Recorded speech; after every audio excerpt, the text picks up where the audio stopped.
ವಿದುರ ಹೇಳಿದ ಮಾತಿನಿಂದ ಚುರುಕಾಗಿ ಬಿಟ್ಟಿದ್ದ. ಒಳಗಡೆ ಬರುವಾಗ್ಲೇನೆ ಅವನಿಗೆ ವಾಸನೆ ಬಂತು. ಏನು ವಾಸನೆ ಅಂತಂದ್ರೆ, ಮೀನಿನ ಹೊಟ್ಟೆ ಒಳಗೊಂದು ಎಣ್ಣೆ ಇರ್ತದೆ, ಅದ್ರ ವಾಸನೆ ಬಂತು. ಮನೆ ಒಳಗೆ ಬಂದಾಗ ಮೀನಿನ ಹೊಟ್ಟೆ ಒಳಗಿರೋ ವಸ ಅಂತಾರದಕ್ಕೆ, ಅದರ ವಾಸನೆ ಬಂತು. ಯಾಕೆ ಅಂದ್ರೆ ಆ ಗೋಡೆಯಲ್ಲೆಲ್ಲ ಒಳಗಡೆ ಅದನ್ನ ಹಾಕಿಟ್ಟಿದ್ದಾರೆ. ಅರುಗು ಅದು ಉರಿತದಂತೆ, ಬೇಗ ಬೆಂಕಿ ಹತ್ತಿದ ಕೂಡಲೇ ಧಗ ಧಗ ಉರಿಬೇಕು. ಆ ರೀತಿ ಅರುಗು, ಮೇಣ, ಈ ವಸ ಇದು ಇತ್ಯಾದಿಗಳನ್ನೆಲ್ಲ ಉರಿಯುವಂತಹದ್ದನ್ನು ಹಾಕಿ ನಿರ್ಮಾಣ ಮಾಡಿದ್ದಾರೆ ಅಂತ ಗೊತ್ತಾಯ್ತು. ಮೊದಲೇ ಸೂಚ್ಯವಾಗಿ ಹೇಳಿದ್ದ ವಿದುರ, ಬೆಂಕಿ ಭಯ ಇರ್ತದೆ, ವಿಷದ ಭಯ ಇರ್ತದೆ ಅಂತ. ಬಂದ ಕೂಡಲೇ ವಾಸನೆ ಬಂತು. ತಾನ್ಹಂತು ಮೇವ ಚ ತದಾಧೃತ ರಾಷ್ಟ್ರಸೂನು ಲಾಕ್ಷಾಗೃಹಂ ಸಪದಿ ಕಾಂಚನ ರತ್ನಗೂಢಂ. ಇಂಥ ಒಂದು ಮನೆ ನಿರ್ಮಾಣ ಮಾಡಿಸಿದ್ದ. ಇವರು ಬಂದು ಸೇರಿದಾಗಲೇ ವಾಸನೆ ಬೇರೆ ಬಂತು. ಅಷ್ಟರಲ್ಲೇ ಅವನಿಗೆ ಅನಿಸ್ತು, ಬೆಂಕಿ ಹಚ್ಚಿದ್ರೆ ಉರಿಯುವಂತೆ ಮನೆ ತಯಾರು ಮಾಡಿದಾರೇನೋ ಅಂತ ಅನಿಸ್ತು. ಇವರು ಬಂದು ಕೂಡ್ಲೇ ಬೆನ್ನ ಹಿಂದಲೇನೆ ಇನ್ನೊಬ್ಬ ಬಂದಂತ, ಪುರೋಚನ ಅಂತ ಅವನ ಹೆಸರು. ಅವನು ದುರ್ಯೋಧನನ ಮಂತ್ರಿ. ರಾಮಾಯಣ ಕಾಲದಲ್ಲಿ ರಾವಣನ ಮಂತ್ರಿ, ಇಷ್ಟೇ. ರಾಮಾಯಣದಲ್ಲಿ ರಾವಣನ ಮಂತ್ರಿ. ಇಲ್ಲಿ ಬಂದಾಗ ತಿದ್ದುಪಡಿ ಮಾಡ್ಕೊಳ್ಳಿಲ್ಲ ಅವನು, ಮತ್ತೆ ದುರ್ಯೋಧನನ ಮಂತ್ರಿನೇ ಆದ. ಪುರೋಚನ ಅಂತ ಅವನ ಹೆಸರು. ರಾಮಾಯಣ ಕಾಲದಲ್ಲಿ ಪ್ರಹಸ್ತ. ಪೂರ್ವಂ ಪ್ರಹಸ್ತ ಇತಿ ಯಸ್ತ್ವಭವತ್ ಸುಪಾಪಃ ಸೋಭ್ಯೇತ್ಯ ಪಾಂಡುತನಯಾನ್ ಅಭವಚ್ಚ ಮಂತ್ರಿ. ದುರ್ಯೋಧನನ ಮಂತ್ರಿಯಾದವನು ಇಲ್ಲಿ ಬಂದ, ವಾರಣಾವತಕ್ಕೆ ಬಂದು ಪಾಂಡವರ ಮನೆಗೆ ಬಂದು ಹೇಳ್ತಿದ್ದಾನಂತೆ, ನಾನು ನಿಮ್ ಹಿಂದೆ ಬಂದ್ಬಿಟ್ಟೆ ನಾನು ಅಂತಂದ. ಯಾಕೆ ಅಂದ್ರೆ ಪಾಂಡವರ ಮನೆಗೆ ಬಂದವನಲ್ಲ, ಇವತ್ತು ಬರ್ತಿದ್ದಾನೆ. ಈಗ ಗೊತ್ತಾಗದೇ ಇರ್ತದೆ ಯಾರಿಗಾದ್ರೂ. ಇವು ಕೌರವರ ಸ್ವಭಾವ ಇವತ್ತು ಹಿಡಿಸಲಿಲ್ವಾ ಅವನಿಗೆ? ನೋಡಿ ಎಷ್ಟು ನೀಚತನ ತೋರಿಸಿದ್ರು ಅದ್ರಲ್ಲೊಂದ್ ಕಡೆ ಸಿಕ್ಬಿಟ್ಟಿರ್ತಾರೆ ಅವ್ರು, ಎಲ್ಲೋ ಸಿಕ್ಬಿದ್ದಿರ್ತಾರೆ. ಹಿಂಗೆ ಬಂದು ಸುಳ್ಳು ಹೇಳ್ತಿದ್ದಾನಂತೆ, ನಾನೇ ನಿಮಗೆ ಈ ಮನೆ ಎಲ್ಲ ಮಾಡಿಸಿದ್ದು, ಆ ದುರ್ಯೋಧನನ ಸ್ವಭಾವ ನನಗೆ ಹಿಡಿಸಿದ್ದೇನೆ, ಅವನಿಗೆ ಧಿಕ್ಕಾರ ಹಾಕಿ ನಿಮ್ ಸೇವೆ ಮಾಡ್ಕೊಂಡಿರೋಣ ಅಂತ ನಿಮ್ಮ ಹತ್ರ ಬಂದಿದ್ದೀನಿ, ನೀವು ನಮ್ಗೆ ಅವಕಾಶ ಕೊಡಬೇಕು ಅಂತಂದಾಗ, ಆಗ್ಲಿ ಬಿಡಪ್ಪ ಬಹಳ ಒಳ್ಳೇದಾಯ್ತು ಅಂತಂದ್ರಂತ. ಗೊತ್ತಿತ್ತು ಇವ್ರಿಗೆಲ್ಲ. ದೃಷ್ಟ್ವೈವ ಜಾತುಷಗೃಹಂ ವಸಯಾ ಸಮೇತಂ ತದ್ಗಂಧತೋ ವೃಷಸುತ ಪವಮಾನ ಜಾತಂ. ಆ ವಾಸನೆ ಇದೆಲ್ಲ ನೋಡಿಕೊಂಡು ಧರ್ಮರಾಜನು ಕೂಡ ಭೀಮನ ಹತ್ರ ಹೇಳಿದ್ನಂತೆ, ಮನೆ ನೋಡಿದ್ರೆ ಯಾಕೋ ವಾಸನೆ ಬರ್ತಾ ಇದೆ. ಇವನು ಬೇರೆ ಬಂದಿದ್ದಾನೆ, ದುರ್ಯೋಧನನ ಮಂತ್ರಿ, ಅಲ್ಲಿ ಬಿಟ್ಟು ಬರ್ತೇನೆ ಅಂತ ಬಂದಿದ್ದಾನೆ. ಇವನು ಮಹಾಪಾಪಿಷ್ಠ ಇರಬೇಕು, ಸ್ವಲ್ಪ ಎಚ್ಚರಿಕೆಯಲ್ಲಿರು ಭೀಮ ಅಂತಂದ. ಇವನೆಲ್ಲಿ ಎಚ್ಚರ ತಪ್ತಾನೋ ಅಂತ ಧರ್ಮರಾಜನಿಗೆ ಹೆದರಿಕೆ. ಭೀಮ ಎಲ್ಲಿ ಆದ್ರೂ ಎಚ್ಚರ ತಪ್ಪೋದುಂಟೆ? ನಾವು ಮಲಗಿದಾಗೆಲ್ಲ ಶ್ವಾಸೋಚ್ಛ್ವಾಸ ಮಾಡಿಸ್ಕೊಂಡು ಇರೋದೇ ಭೀಮಸೇನ ದೇವರು. ಆದ್ರಿಂದ ಹುಷಾರಾಗಿ ಎಚ್ಚರಿಕೆಯಲ್ಲಿರು ಅಂತಾರೆ. ಎಚ್ಚರದಲ್ಲಿದ್ದವರಿಗೆ ಎಚ್ಚರಿಕೆಯಲ್ಲಿರು ಅಂತಾನೆ ಧರ್ಮರಾಜ. ಸದಾ ಎಚ್ಚರದಲ್ಲಿರೋದೇ ಭೀಮಸೇನ ದೇವರು. ಎಲ್ರೂ ಮಲಗಿದ್ರು ಕೂಡ ಎಚ್ಚರದಲ್ಲಿರೋದು ಭೀಮ ಅಂತ. ಎಲ್ರೂ ಮಲಗಿದಾಗ ಎಚ್ಚರದಲ್ಲಿರೋದು ಭೀಮ. ಅವನು ಮಲಗೋದೇ ಇಲ್ಲ. ಅವನು ಮತ್ತೆ ಮಲಗಿದವರು ಯಾರು ಹೇಳೋದಿಲ್ಲ. ಆದ್ರಿಂದ ಭೀಮ ಮಲಗೋದಿಲ್ಲ. ಎಲ್ಲರ ದೇಹದಲ್ಲಿ ಮಲಗೋದೇ ಇಲ್ಲ ಭೀಮ. ಇಂಥ ಭೀಮನಿಗೆ ಸ್ವಲ್ಪ ಹುಷಾರಾಗಿರು ಅಂತಾನಂತ ಧರ್ಮರಾಜ. ಯಾಕೆ ಅಂದ್ರೆ ಅತಿ ಸ್ನೇಹ ಪಾಪಶಂಕಿ ಅಂತಾರೆ. ಗೊತ್ತಿಲ್ಲ ಅಂತಲೂ ಅಲ್ಲ, ಅತಿ ಸ್ನೇಹ ಪಾಪಶಂಕಿ. ಯಾರ ಮೇಲಾದ್ರೂ ಅತಿ ಸ್ನೇಹ ಇದ್ರೆ ಯಾವಾಗ್ಲೂ ಅವ್ರಿಗೆ ಏನಾಗುತ್ತೋ ಏನೋ ಅಂತ ಆ ಅಪಾಯದ ಚಿಂತನೆಯನ್ನೇ ಮಾಡ್ತಿರ್ತಾರಂತೆ ಸ್ನೇಹ ಇದ್ದವರು. ಹುಷಾರಾಗಿ ಹೋಗು. ಯಾಕೆ? ಸ್ನೇಹ ಇರೋದ್ರಿಂದ. ಯಾರೋ ಹೋಗುವಾಗ ಹೋಗು ಅಂತಾರೆ, ಹುಷಾರಾಗಿ ಹೋಗು ಅನ್ನೋದಿಲ್ಲ. ಹೀಗೆ ಧರ್ಮರಾಜ ಭೀಮನಿಗೆ ಹೇಳಿದ. ಮತ್ತು ಇವನು ಮಹಾ ನೀಚನಿದ್ದಾನೆ, ಸ್ವಲ್ಪ ಇವನ ಬಗ್ಗೆ ಎಚ್ಚರಿಕೆ ಇರಲಿ ಆಗ್ಲಿ ಅಂತ ಹೇಳಿದ್ದ. ಅವನು ಬಂದದ್ದು ಯಾರು ಅಂತಂದ್ರೆ ಆ ಪುರೋಚನ, ಅದೇ ಮಂತ್ರಿ, ದುರ್ಯೋಧನನ ಮಂತ್ರಿ. ಬಂದದ್ದು ಯಾಕೆ ಅಂತಂದ್ರೆ ಅರಿಗಿನ ಮನೆ ನಿರ್ಮಾಣ ಮಾಡಿಸಿ ಅವರು ಪಾಂಡವರು ಕುಂತಿ ಅಲ್ಲಿರುವಾಗ ಅವರು ಮಲಗಿದಾಗ ಬೆಂಕಿ ಹಚ್ಚಿ ಬಾ ಅಂತ ಕಳಿಸಿದ್ದು ದುರ್ಯೋಧನ. ಬೆಂಕಿ ಹಚ್ಚಿ ಬಾ ಅಂತ ಬೆಂಕಿ ಹಚ್ಚಲಿಕ್ಕೆ ಬಂದವನು ಪುರೋಚನ. ಆದ್ರೆ ಭೀಮಸೇನ ದೇವರು ಸದಾ ಜಾಗರೂಕರಾಗಿರುವವರು. ಪುರೋಚನ ಬಂದಾಗಿನಿಂದ ಭೀಮಸೇನ ದೇವರು ನಿದ್ದೆನೇ ಮಾಡ್ಲಿಲ್ಲ. ಎಲ್ಲಿ ದೇಹದೊಳಗಂತೂ ನಿದ್ದೆ ಮಾಡೋದಿಲ್ಲ, ಆದ್ರೂ ಬಾಹ್ಯ ರೂಪದಿಂದ ಅಂತೂ ಮಾಡ್ಬೇಕಲ್ಲ, ಲೋಕ ದೃಷ್ಟಿಯಿಂದ ಆದ್ರೂ ಮಾಡಿದ್ನಲ್ಲ. ಎಲ್ಲಿ ದುರ್ಯೋಧನ ಮನೆ ಕಟ್ಟಿಸಿದ್ದ ಗಂಗಾ ನದಿಯಲ್ಲಿ ಪ್ರಮಾಣ ಕೋಟಿ ಅನ್ನೋ ಮಡುವಿನಲ್ಲಿ ಹೊತ್ತು ಹಾಕ್ಬೇಕು ಅಂತ ಅವತ್ತು ಮಲ್ಕೊಂಡ್ಬಿಟ್ಟಿದ್ದ ಭೀಮ. ಮಲ್ಕೊಂಡ್ ಹಾಗಾದ್ರೂ ಮಾಡ್ಬೇಕಲ್ಲ, ಇಲ್ಲಿ ನಿದ್ದೆನೇ ಮಾಡ್ಲಿಲ್ಲ ಅಂತ. ಯಾಕೆ ಅಂದ್ರೆ ಪುರೋಚನ ಬಂದದ್ದು ಇದಕ್ಕೆ ಅಂತ ಸುಳಿವು ಭೀಮಸೇನ ದೇವರಿಗೆ ಗೊತ್ತಾಯ್ತು. ಸುಮ್ಮನೆ ಮಲಗಿದ ಹಾಗೆ ಮಾಡೋದು, ಆಮೇಲೆ ಇವನೇನ್ ಮಾಡ್ತಾನೆ ಅಂತ ಕಣ್ಣು ಬಿಟ್ಟು ನೋಡೋದು. ಹಾಗಾಗಿ ಪುರೋಚನನು ಮಲಗಿದ ಹಾಗೆ ಮಾಡೋದು, ಭೀಮ ಎದ್ದಿದ್ದಾನೋ ಏನೋ ಕಣ್ಣು ಬಿಟ್ಟು ನೋಡೋದು. ಕಣ್ಣು ಬಿಟ್ಟು ನೋಡಿದಾಗೆಲ್ಲ ಇವನು ಬೇಕು ಅಂತ ಎದ್ದ ಹಾಗೆ ಮಾಡಿರ್ತಿದ್ನ. ಆದ್ರಿಂದ ಪುರೋಚನ ಬೆಂಕಿ ಹಚ್ಚಬೇಕು ಅಂತ ಸಮಯ ಕಾಯ್ತಾ ಇದ್ದ. ಒಂದು ದಿನನೂ ಸಿಗಲಿಲ್ಲ. 6 ತಿಂಗಳು ಕಾದ್ನಂತ. ಭೀಮಸೇನ್ ದೇವರು 6 ತಿಂಗಳು ನಿದ್ದೆ ಮಾಡಿಲ್ಲ. 6 ತಿಂಗಳು ತನಕ ನಿದ್ದೆ ಮಾಡ್ಲಿಲ್ಲ ಅಂತ ಅವನು ಹೆಂಗ್ ಹಚ್ಚುತ್ತಾ ನೋಡ್ತೇನೆ ಅಂತ ಕೂತೇ ಬಿಟ್ಟಿದ್ರು. ಹೀಗೆ ಪುರೋಚನನು ಕೂಡ ಭೀಮ ಮಲ್ಕೊಂಡ್ರೆ ಬೆಂಕಿ ಹಚ್ಚಿದ್ರಾಯ್ತು ಅಂತ ಅವನು 6 ತಿಂಗಳು ಎದ್ನಂತ. ಅವನೂ ನಿದ್ದೆ ಮಾಡಿಲ್ಲ. ಭೀಮಸೇನ್ ದೇವರು ಬೆಂಕಿ ಹಚ್ಚಲಿಕ್ಕೆ ಇವನು ನಿದ್ದೆ ಮಾಡಿಲ್ಲ. ಪಾಂಡವರನ್ನ ರಕ್ಷಣೆ ಮಾಡಬೇಕು ಅಂತ ಭೀಮಸೇನ್ ದೇವರು ನಿದ್ದೆ ಮಾಡಿಲ್ಲ. 6 ತಿಂಗಳು ಹೀಗೆ ಕಳೀತಂತೆ. ಕೊನೆಗೆ ಏನ್ ಮಾಡಿದ್ರು ಸಾಯಿಸ್ಲಿಕ್ಕೆ ಆಗ್ತಾ ಇಲ್ಲ ತನಗೆ ಅಂತಾದಾಗ ಪುರೋಚನ ಕಂಗಾಲಾಗಿಬಿಟ್ಟ. ಏನ್ ಮಾಡೋದು, ಬೆಂಕಿ ಹಚ್ಚಲಿಕ್ಕೆ ಅವಕಾಶ ಸಿಗ್ತಾ ಇಲ್ಲ. ದುರ್ಯೋಧನ ಏನ್ ಮಾಡಿಯಾ ನಿನ್ನ ತನ್ಗೆ ಅಂತ ಹೆದರಿಕೆ ಆಗಿ ತಮ್ಮ ಅಕ್ಕನ್ನು ಬೇರೆ ಕರೆಸ್ಕೊಂಡಂತಲ್ಲಿ. ಪುರೋಚನನಿಗೊಬ್ಬಳ ಅಕ್ಕ ಇದ್ಲಂತೆ. ಅವಳಿಗೆ 5 ಮಂದಿ ಮಕ್ಕಳು. ನೀ 5 ಮಂದಿ ಮಕ್ಕಳನ್ನ ಕರ್ಕೊಂಡು ಇಲ್ಲಿ ಬಂದ್ಬಿಡು ಅಂತ ಕರೆಸಿ. ಅದು ದುರ್ಯೋಧನಂಗೆ ಗೊತ್ತಿಲ್ಲ, ಇವನೇ ಕರೆಸಿದ್. ಯಾಕೆ ಅಂದ್ರೆ ಅವಳ ಕೈಯಿಂದ ವಿಷ ಹಾಕ್ಸೋಣ ಅಂತ. ಬೆಂಕಿ ಹತ್ತಲಿಕ್ಕಂತೂ ಆಗ್ಲಿಲ್ಲ. ವಿಷ ಹಾಕಿಸಿ ನಿದ್ರೆ ಮಾತ್ರ ಏನಾದ್ರೂ ಹಾಕಿಸಿ ಭೀಮನಿಗೆ ಮಲಗಿಸ್ಬಿಡೋಣ, ಆಮೇಲೆ ಬೆಂಕಿ ಹಚ್ಚೋಣ ಅಂತ ಅವಳು ಬಂದಿದ್ದಾಳೆ. ಅವಳು ಯಾರು? ಆ ಪುರೋಚನನ ಅಕ್ಕ. ಅಂದ್ರೆ ರುದ್ರದೇವರು ತಪಸ್ಸು ಮಾಡಿದ್ಲಂತೆ. ಅವಳು ರುದ್ರದೇವರು ತಪಸ್ಸು ಮಾಡಿ ಹೊರ ಕೇಳಿದ್ಲಂತೆ ಪ್ರತ್ಯಕ್ಷರಾದ ಮೇಲೆ. ಏನು ಅಂತ, ನನಗೆ ಅದಿತಿ ದೇವಿಯ ಪದವಿ ಬರಬೇಕು ಅಂತ. 5 ಜನ ಮಕ್ಕಳ ಜೊತೆಗೆ ನಾನು ಸ್ವರ್ಗಲೋಕಕ್ಕೆ ಹೋಗಿ ಅದಿತಿಯ ಸ್ಥಾನಕ್ಕೆ ನಾನು ಬರಬೇಕು. ಇವಳು ನೋಡಿದ್ರೆ ದೊಡ್ಡ ರಾಕ್ಷಸಿ, ಅದಿತಿ ಜಾಗ ಬರಬೇಕು ಅಂತ ಕೇಳಿದ್ಲಂತೆ. ರುದ್ರದೇವರು ವರ ಕೊಟ್ಟಿದ್ರಂತೆ. ಆಗ್ಲಿ, ಅದಿತಿಯ ಸ್ಥಾನ ಪದವಿ ನಿನಗೆ ಮಕ್ಕಳ ಜೊತೆಗೆ ಸಿಗ್ತದೆ, ನೀನು ಮಕ್ಕಳ ಜೊತೆಗೆ ಸಾಯಬಾರ್ದಷ್ಟೇನೆ ಅಂತಂದ. 5 ಮಕ್ಕಳ ಜೊತೆಗೆ ನೀನು ಒಟ್ಟಿಗೆ ಸತ್ತಿ ಅಂತಂದ್ರೆ ನಿನಗೆ ಅದಿತಿ ಪದವಿ ಬರೋದಿಲ್ಲ, ಬಿಡಿ ಬಿಡಿಯಾಗಿ ಸತ್ರ ಬರ್ತದ ನೋಡು ಅಂದಿದ್ರ. ಇದು ಭೀಮಸೇನ್ ದೇವರಿಗೆ ಗೊತ್ತಿತ್ತು, ಸರ್ವಜ್ಞರು. ಆದ್ರಿಂದ ಹೇಗಿದ್ರು ಇವಾಗ ಆ ಪುರೋಚನನ ಅಕ್ಕ 5 ಮಕ್ಕಳನ್ನ ಕರ್ಕೊಂಡು ಬಂದಿದ್ಲು. ವಿಷ ಹಾಕ್ಲಿಕ್ಕೆ ಅಂತ ಬಂದಿದ್ದಾಳೆ. ಅಡಿಗೆ ಮಾಡ್ತೀನಿ ಅಂತ ನೆಪದಲ್ಲಿ ಸೇರ್ಕೊಂಡ್ಲು. ನೆಪ ಮಾಡಿಕೊಂಡು ಅಡಿಗೆನೂ ಮಾಡ್ತಿದ್ಲು. ಆದ್ರೆ ಭೀಮ ಏನ್ ಮಾಡ್ತಿದ್ದ ಅಂದ್ರೆ, ಆ ಪುರೋಚನನ ಅಕ್ಕ ಬಂದಾಗಿನಿಂದ ಒಂದು ಪದ್ಧತಿ ಇಟ್ಕೊಂಡ್ಬಿಟ್ಟ. ಮೊದಲು ನಾನು ಊಟ, ನಂದಾದ್ಮೇಲೆ ಎಲ್ರೂ ಮಾಡ್ರಿ ಅಂತ. ಯಾಕೆ, ನೀವು ಮಾಡಿದ್ಮೇಲೆ ನನಗೆ ಕಡಿಮೆ ಬಿದ್ರೆ ಕಷ್ಟ, ನಿಮಗ್ ಕಡಿಮೆ ಬಿದ್ರೆ ಪರವಾಗಿಲ್ಲ, ನೀವು ಅಡ್ಜಸ್ಟ್ ಮಾಡ್ಕೋತೀರಿ, ನನಗಂತೂ ಕಡಿಮೆ ಆಗ್ಬಾರ್ದು. ಆದ್ರಿಂದ ಮೊದಲು ನನ್ನ ಊಟ ಆಗ್ಬೇಕು, ನಾನೆಲ್ಲ ಊಟ ಮಾಡಿ ಮುಗಿದ ಮೇಲೆ ನೀವು ಮಾಡ್ರಿ ಅಂತ. ಇದನ್ನ ಬಹಳ ಜನ ಅಪಾರ್ಥ ಮಾಡಿಕೊಂಡು ಹೊಟ್ಟೆ ಬಾಕ ಅಂತಾರೆ ಭೀಮನ್ನ. ಎಲ್ರಿಗಿಂತ ಮೊದಲು ತಿಂತಿದ್ದ, ಬೇರೆ ನಕುಲ ಸಹದೇವ ತಾಯಿ ಎಲ್ರನ್ನ ಬಿಟ್ಟು ಮೊದಲು ತಿಂತಿದ್ದ, ಭಾರಿ ಹೊಟ್ಟೆ ಬಾಕ ಅಂತ. ಹೊಟ್ಟೆ ಬಾಕ್ತಾನ ಅಲ್ಲ. ಯಾಕೆ ಮೊದಲು ಉಣ್ತಿದ್ದ ಭೀಮ ಅಂತಂದ್ರೆ, ವಿಷ ಹಾಕ್ಲಿಕ್ಕೆ ಬಂದವಳವಳು ಅಂತ ಗೊತ್ತಿತ್ತು. ಒಂದು ವೇಳೆ ವಿಷ ಹಾಕಿದ್ರೆ ಮೊದಲು ಅವರೇ ಉಂಡ್ಬಿಟ್ರೆ ಅವ್ರ ಸತ್ರ ಗತಿ ಏನು? ಅದಕ್ಕೋಸ್ಕರ ಭೀಮ ಏನ್ ಮಾಡ್ತಿದ್ದ, ಮೊದಲು ನಾನು ಉಣ್ತೀನಿ ಅಂತ ಕೂಡ್ತಿದ್ದ.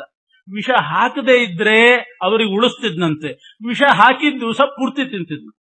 ಅವ್ರಿಗೆ ಉಳಿಸ್ತಾನೆ ಇದ್ದಿಲ್ಲ, ಮತ್ತೆ ಕುಂತಿನೇ ಮಾಡ್ತಿದ್ಲು. ಬೇಕಾದ್ರೆ ವಿಷ ಹಾಕಿದ ದಿವಸ ಪೂರ್ತಿ ತಿಂದು ಬಿಡ್ತಿದ್ನಂತೆ, ಯಾರ್ಯಾರಿಗೂ ಉಳಿಸ್ಲಿಕ್ಕಿಲ್ಲ. ಆದ್ರೆ ಹೇಳ್ತಿದ್ದಂತೆ ವಿಷ ಹಾಕಿದಾಳೆ ಅಂತ ಯಾರಿಗೂ ಹೇಳ್ತಿದ್ದಿಲ್ಲ. ಹಿಂಗೆ ಅವಳನ್ನ ಹಂಗೆ ಗೋಳ ಹಾಕೋಬೇಕು ಅಂತ. ಈ ರೀತಿ ಭೀಮ ವಿಷ ಹಾಕಿದ ದಿನ ಪೂರ್ತಿ ಉಣ್ಣೋದು, ಇಲ್ದಿದ್ರೆ ಅವೃತಃ ಅಂತಾರೆ ಮಧ್ವಾಚಾರ್ಯರು. ಮೊದಲು ಭೀಮ ಊಟ ಮಾಡ್ತಾ ಇದ್ದದ್ದು ಇದಕ್ಕೋಸ್ಕರ, ಮಾಡಿದ್ದು ಪೂರ್ತಿ ತಿಂತಾ ಇದ್ದದ್ದು ಇದಕ್ಕೋಸ್ಕರ. ಇದು ಅರ್ಥ ಆಗದೇನೆ ಹೊಟ್ಟೆ ಬಾಕ ಅಂತಾರೆ ಭೀಮನನ್. ಜಾನನ್ನಿದಂ ಸಕಲಮೇವ ಚ ಭೀಮಸೇನ. ಹೀಗಿದೆಲ್ಲ ಗೊತ್ತಿತ್ತು ಭೀಮಸೇನ್ ದೇವರಿಗೆ. ಎಲ್ಲ ತಾವೇ ಊಟ ಮಾಡ್ತಿದ್ರು. ಸಾಪ್ಯಾಗತಾ ಹಿ ಗರಲೇನ ನಿಹಂತು ಮೇತಾನ್ ಭೀಮಸ್ಯ ಪೂರ್ವ ಭುಜಿತೋ ನಶಶಾಕ ಚೈತತ್. ಮೊದಲೇ ಊಟ ಮಾಡ್ತಿದ್ದರಿಂದ ವಿಷ ಪ್ರಯೋಗನು ಮಾಡಿದ್ರೂ ಸಾಯ್ಲಿಲ್ಲ, ಅಗ್ನಿ ಬೆಂಕಿ ಹಚ್ಚಲಿಕ್ಕೆ ಆಗ್ಲಿಲ್ಲ. ಕೊನೆಗೆ ಆ ಪುರೋಚನನ ಅಕ್ಕ ಬಂದದ್ದು, 5 ಮಂದಿ ಮಕ್ಕಳನ್ನು ಕರ್ಕೊಂಡು ಬಂದದ್ದು ಭೀಮನಿಗೆ ಅನುಕೂಲ ಆಯ್ತು. ಇವನೇನ್ ಮಾಡಿಬಿಟ್ಟ ಭೀಮ ಅಂದ್ರೆ, ಹೇಗಿದ್ರು ಪುರೋಚನ ಬೆಂಕಿ ಹಚ್ಚಲಿಕ್ಕೆ ಬಂದವನು. ದುರ್ಯೋಧನನಿಗೆ ಗೊತ್ತೇ ಗೊತ್ತು. ಪುರೋಚನನ ಅಕ್ಕ 5 ಮಂದಿ ಮಕ್ಕಳ ಜೊತೆಗೆ ಬಂದಿದ್ದಾಳೆ, ನಾವೇ ಅವ್ರಿಗೆ ಬೆಂಕಿ ಹಚ್ಚಿಬಿಟ್ರೆ ಆಯ್ತು ಅಂತ ಯೋಚನೆ ಮಾಡಿ. ಹಚ್ಚಿ ಎಲ್ಲಿ ಹೋಗೋದು, ಇನ್ನೂ ರಗಳೆ ಆಗುತ್ತೆ. ಅದಕ್ಕೆ ಮುಂಚೆನೆ ವಿದುರ ಇವರೆಲ್ಲ ವಾರಣಾವತದಲ್ಲಿ ಆ ಲಾಕ್ಷಾಗ್ರಹ ಅಂತ ಅದಕ್ಕೆ ಹೆಸರು, ಲಾಕ್ಷಾಗ್ರಹಕ್ಕೆ ಬಂದ ಮೇಲೆ ವಿದುರ ಯಾರೋ ಒಬ್ಬ ಆಳನ್ನು ಕೊಟ್ಟು ಕಳಿಸಿದ್ನಂತೆ. ಅದಕ್ಕೆ ಕಟ್ಟಿದ್ರಲ್ಲ ಮನೆ, ಪುರೋಚನನ ಕೈಲಿ ಕಟ್ಟಿಸಿದ್ದ ದುರ್ಯೋಧನ. ಅದಕ್ಕೆ ಸುತ್ತಲೂ ಇದು ಕಾಂಪೌಂಡ್ ಗೋಡೆ ಒಂದು ಕಟ್ಟಿಸಿದ್ದಿಲ್ಲ, ಕಾಂಪೌಂಡ್ ವಾಲ್ ಆಗಿದ್ದಿಲ್ಲ. ವಿದುರ ಏನ್ ಮಾಡಿದ, ಗೋಡೆ ಆಗಿಲ್ಲ, ಆದ್ರಿಂದ ನಿನ್ ಗೋಡೆ ಕಟ್ಟಿಬಾ, ಸುತ್ತಲೂ ಗೋಡೆ ಕಟ್ಟಿಬಾ ಅಂತ ಒಬ್ಬನ್ನ ಕಳಿಸಿದ್ನಂತೆ. ಅವನನ್ನ ತನಗೆ ಬೇಕು ಮಾಡಿಕೊಂಡು ವಿದುರ ಹೇಳಿದ ಗೋಡೆ ಕಟ್ಟೋ ನೆಪ, ಅದ್ರ ಜೊತೆಗೆ ನಿಧಾನವಾಗಿ ಕಟ್ಟೋ ಹಂಗ ಮಾಡಿ ಒಳಗೊಂದು ಸುರಂಗ ಮಾರ್ಗ ಮಾಡಿಬಿಡು. ಗೋಡೆ ಕಟ್ಟೋ ನೆಪ ಮಾಡಿಕೊಂಡು ಅರಗಿನ ಮನೆ ಒಳಗಿನಿಂದ ಒಂದು ಸುರಂಗ ಮಾರ್ಗ ಮಾಡಬೇಕು, ಗಂಗಾ ನದಿ ತೀರ ತನಕ. ಇಷ್ಟು ಹೇಳಿ ಕಳಿಸಿದ್ದ. ಅದು ಧರ್ಮರಾಜ ಅವರಿಗೆಲ್ಲ ಗೊತ್ತಾಗಬೇಕಲ್ಲ, ಏನೋ ಕೋಡ್ ವರ್ಡ್ಸ್ ಹೇಳಿ ಕಳಿಸಿದ್ದಂತೆ, ಇಂಥ ಮಾತಾಡಿಬಿಡು, ಅದು ಧರ್ಮರಾಜ ನಿನ್ನನ್ನು ಸೇರಿಸ್ಕೊಳ್ತಾನೆ. ಅವನು ಬಂದು ಕನಕ, ಅವನು ತೋಡೋನು, ಅವನು ಬಂದು ಸುರಂಗ ಮಾರ್ಗ ನಿರ್ಮಾಣ ಮಾಡಿದಾನಂತೆ. ಈ ಪುರೋಚನನಿಗೆ ಟೊಪ್ಪಿಗೆ ಹಾಕಿ, ಅವನಿಗೆ ಗೊತ್ತೇ ಇಲ್ಲ ಪುರೋಚನನಿಗೆ. ಅವನ ಕಣ್ಣು ತಪ್ಪಿಸಿ ಆ ವಿದುರನ ಭೃತ್ಯ ಒಬ್ಬ ಬಂದು ಸುರಂಗ ಮಾರ್ಗ ನಿರ್ಮಾಣ ಮಾಡಿದ್ದ. ಇಷ್ಟೆಲ್ಲ ಆದ್ಮೇಲೆ ಭೀಮಸೇನ ದೇವರು ಯೋಚನೆ ಮಾಡಿದ್ರು, ಇದು ಸರಿಯಾದ ಸಂದರ್ಭ, ಸುರಂಗ ಮಾರ್ಗದಿಂದ ಪಾರಾಗಬೇಕು. ನಾವು ಕುಂತಿ ಮತ್ತು ನಾವು 5 ಜನ ಪಾರಾಗಿ ಬಿಡಬೇಕು. ಪುರೋಚನನ ಅಕ್ಕ ಮತ್ತು 5 ಜನ ಮಕ್ಕಳಿದ್ದಾರೆ, ಅವರಿಗೆ ಬೆಂಕಿ ಹಚ್ಚಬೇಕು. ಅಲ್ಲಿ ಏನಾಗುತ್ತೆ, ಮರುದಿವಸ ಅವರೆಲ್ಲ ಸುಟ್ಟು ಕರಕಲಾಗಿ ಬೂದಿ ಆದಾಗ ನೋಡ್ತಾರೆ, ಈ ಪುರೋಚನನ ಅಕ್ಕ ಯಾರು ಮಕ್ಕಳ ಒಟ್ಟು 5 ಗಂಡು ಸತ್ತಿದ್ದಾವೆ, 1 ಹೆಣ್ಣು ಮಕ್ಕಳು ಸತ್ತಿದ್ದಾಳೆ. ಪುರೋಚನ ಸತ್ತಿರ್ತಾನೆ. ಏನನ್ಕೋತಾರೆ ಎಲ್ರು, 7 ಮಂದಿ ಸತ್ತದ್ದು ನೋಡಿ ಕುಂತಿ ಸತ್ತಿದ್ದಾಳೆ, ಪುರೋಚನನ ಅಕ್ಕ ಸತ್ತದ್ದು ನೋಡಿ ಕುಂತಿ ಸತ್ತಿದ್ದಾಳೆ, ಅವಳ 5 ಮಂದಿ ಮಕ್ಕಳು ಸತ್ತದ್ದು ನೋಡಿ ಪಂಚ ಪಾಂಡವರು ಸತ್ತಿದ್ದಾರೆ ಅಂತ ತಿಳ್ಕೋತಾರೆ. ಬೆಂಕಿ ಹಚ್ಚಿದಂಥವನು ಅವನು ಕೂಡ ಸತ್ತಿದ್ದಾನೆ ಅಂತ ಪುರೋಚನನ್ನು ತಿಳ್ಕೊಳ್ತಾರೆ. ನಾವು ಸುರಂಗ ಮಾರ್ಗದಲ್ಲಿ ಪಾರಾದ್ರಾಯ್ತು ಅಂತ ಭೀಮಸೇನ ದೇವರು ಇಷ್ಟು ಉಪಾಯ ಮಾಡಿ ಒಂದ್ ದಿವಸ ಮಲಗಿದಾಗ ಪುರೋಚನನಿಗೂ ನಿದ್ದೆ ಬರೋ ಹಾಗೆ ಮಾಡಿ, ಅವನು ಮಲಗಿದಾಗ ತಾವೇ ಬೆಂಕಿ ಹಚ್ಚಿ ಎಲ್ಲರನ್ನು ಹೊತ್ತುಕೊಂಡು ಸುರಂಗ ಮಾರ್ಗದಿಂದ ಹೋದ್ರಂತೆ. ಸುರಂಗ ಮಾರ್ಗದಿಂದ ಹೋಗುವಾಗ ಇವ್ರನ್ನೆಲ್ಲ ಹೊತ್ಕೊಂಡು ಹೋದ್ರಂತೆ. ಹೆಗಲ ಮೇಲೆ, ತಲೆ ಮೇಲೆ, ಬೆನ್ನ ಮೇಲೆ ಕುಂತಿ, ಭೀಮ, ಯುಧಿಷ್ಠಿರ, ಅರ್ಜುನ, ನಕುಲ, ಸಹದೇವ ಇವ್ರನ್ನೆಲ್ಲ ಹೊತ್ತುಕೊಂಡು ಹೋದ್ರಂತೆ ಭೀಮಸೇನ ದೇವರು. ಆ ಸುರಂಗ ಮಾರ್ಗದಲ್ಲಿ ಹೋಗಿ ಗಂಗಾ ನದಿ ತೀರಕ್ಕೆ ಸೇರಿದ್ದಾರೆ. ಕೆಲವರು ಹೀಗೂ ಹೇಳೋದುಂಟು, ಅವ್ರಿಗೆಲ್ಲ ನಿದ್ದೆ ಬಂದಿತ್ತು, ಎಬ್ಬಿಸಬಾರದು ಅಂತ ಹೊತ್ಕೊಂಡು ಹೋದ್ರು ಅಂತ. ಏನ್ ಸಣ್ಣ ಸಣ್ಣ ಕೂಸೆ, ಕುಂತಿ ವಯಸ್ಸಾದ್ಮೇಲೆ ಯಾರಿಗೂ ನಿದ್ದೆ ಬರೋದಿಲ್ಲ ಜಾಸ್ತಿ. ಕುಂತಿಗೂ ಕೂಡ ಹಂಗೆ ನಿದ್ದೆ ಬಂದಿತ್ತು, ಹೊತ್ಕೊಂಡು ಹೋಗ್ತಾನೇನು ಭೀಮ. ಕುಂತಿಯನ್ನಾಗ್ಲಿ ಧರ್ಮರಾಜ, ಅರ್ಜುನ, ನಕುಲ, ಸಹದೇವರನ್ನ ಹೊತ್ಕೊಂಡು ಯಾಕೆ ಹೋದ್ರು ಭೀಮಸೇನ ದೇವರು?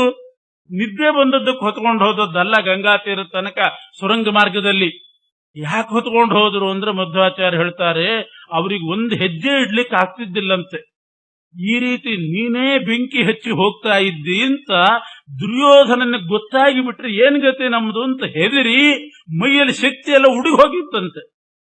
ಮೈಯಲ್ಲಿರೋ ಶಕ್ತಿ ಎಲ್ಲ ಹೋಗಿ 1 ಹೆಜ್ಜೆ ಇಡ್ಲಿಕ್ಕೆ ಆಗದೆ ಇರುವಷ್ಟು ಭಯಗ್ರಸ್ತರಾಗಿದ್ದರಂತೆ. ಮನುಷ್ಯನಿಗೆ ಬಹಳ ಆತಂಕ ಆದಾಗ, ಭಯ ಆದಾಗ ಕುಸಿದು ಬೀಳ ಹಾಗಾಗ್ತದಂತೆ, ತಲೆ ಸುತ್ತು ಬಂದು ಅಂಥ ಹೆದರಿಕೆ ಆಗಿಬಿಟ್ಟಿರ್ತಂತೆ.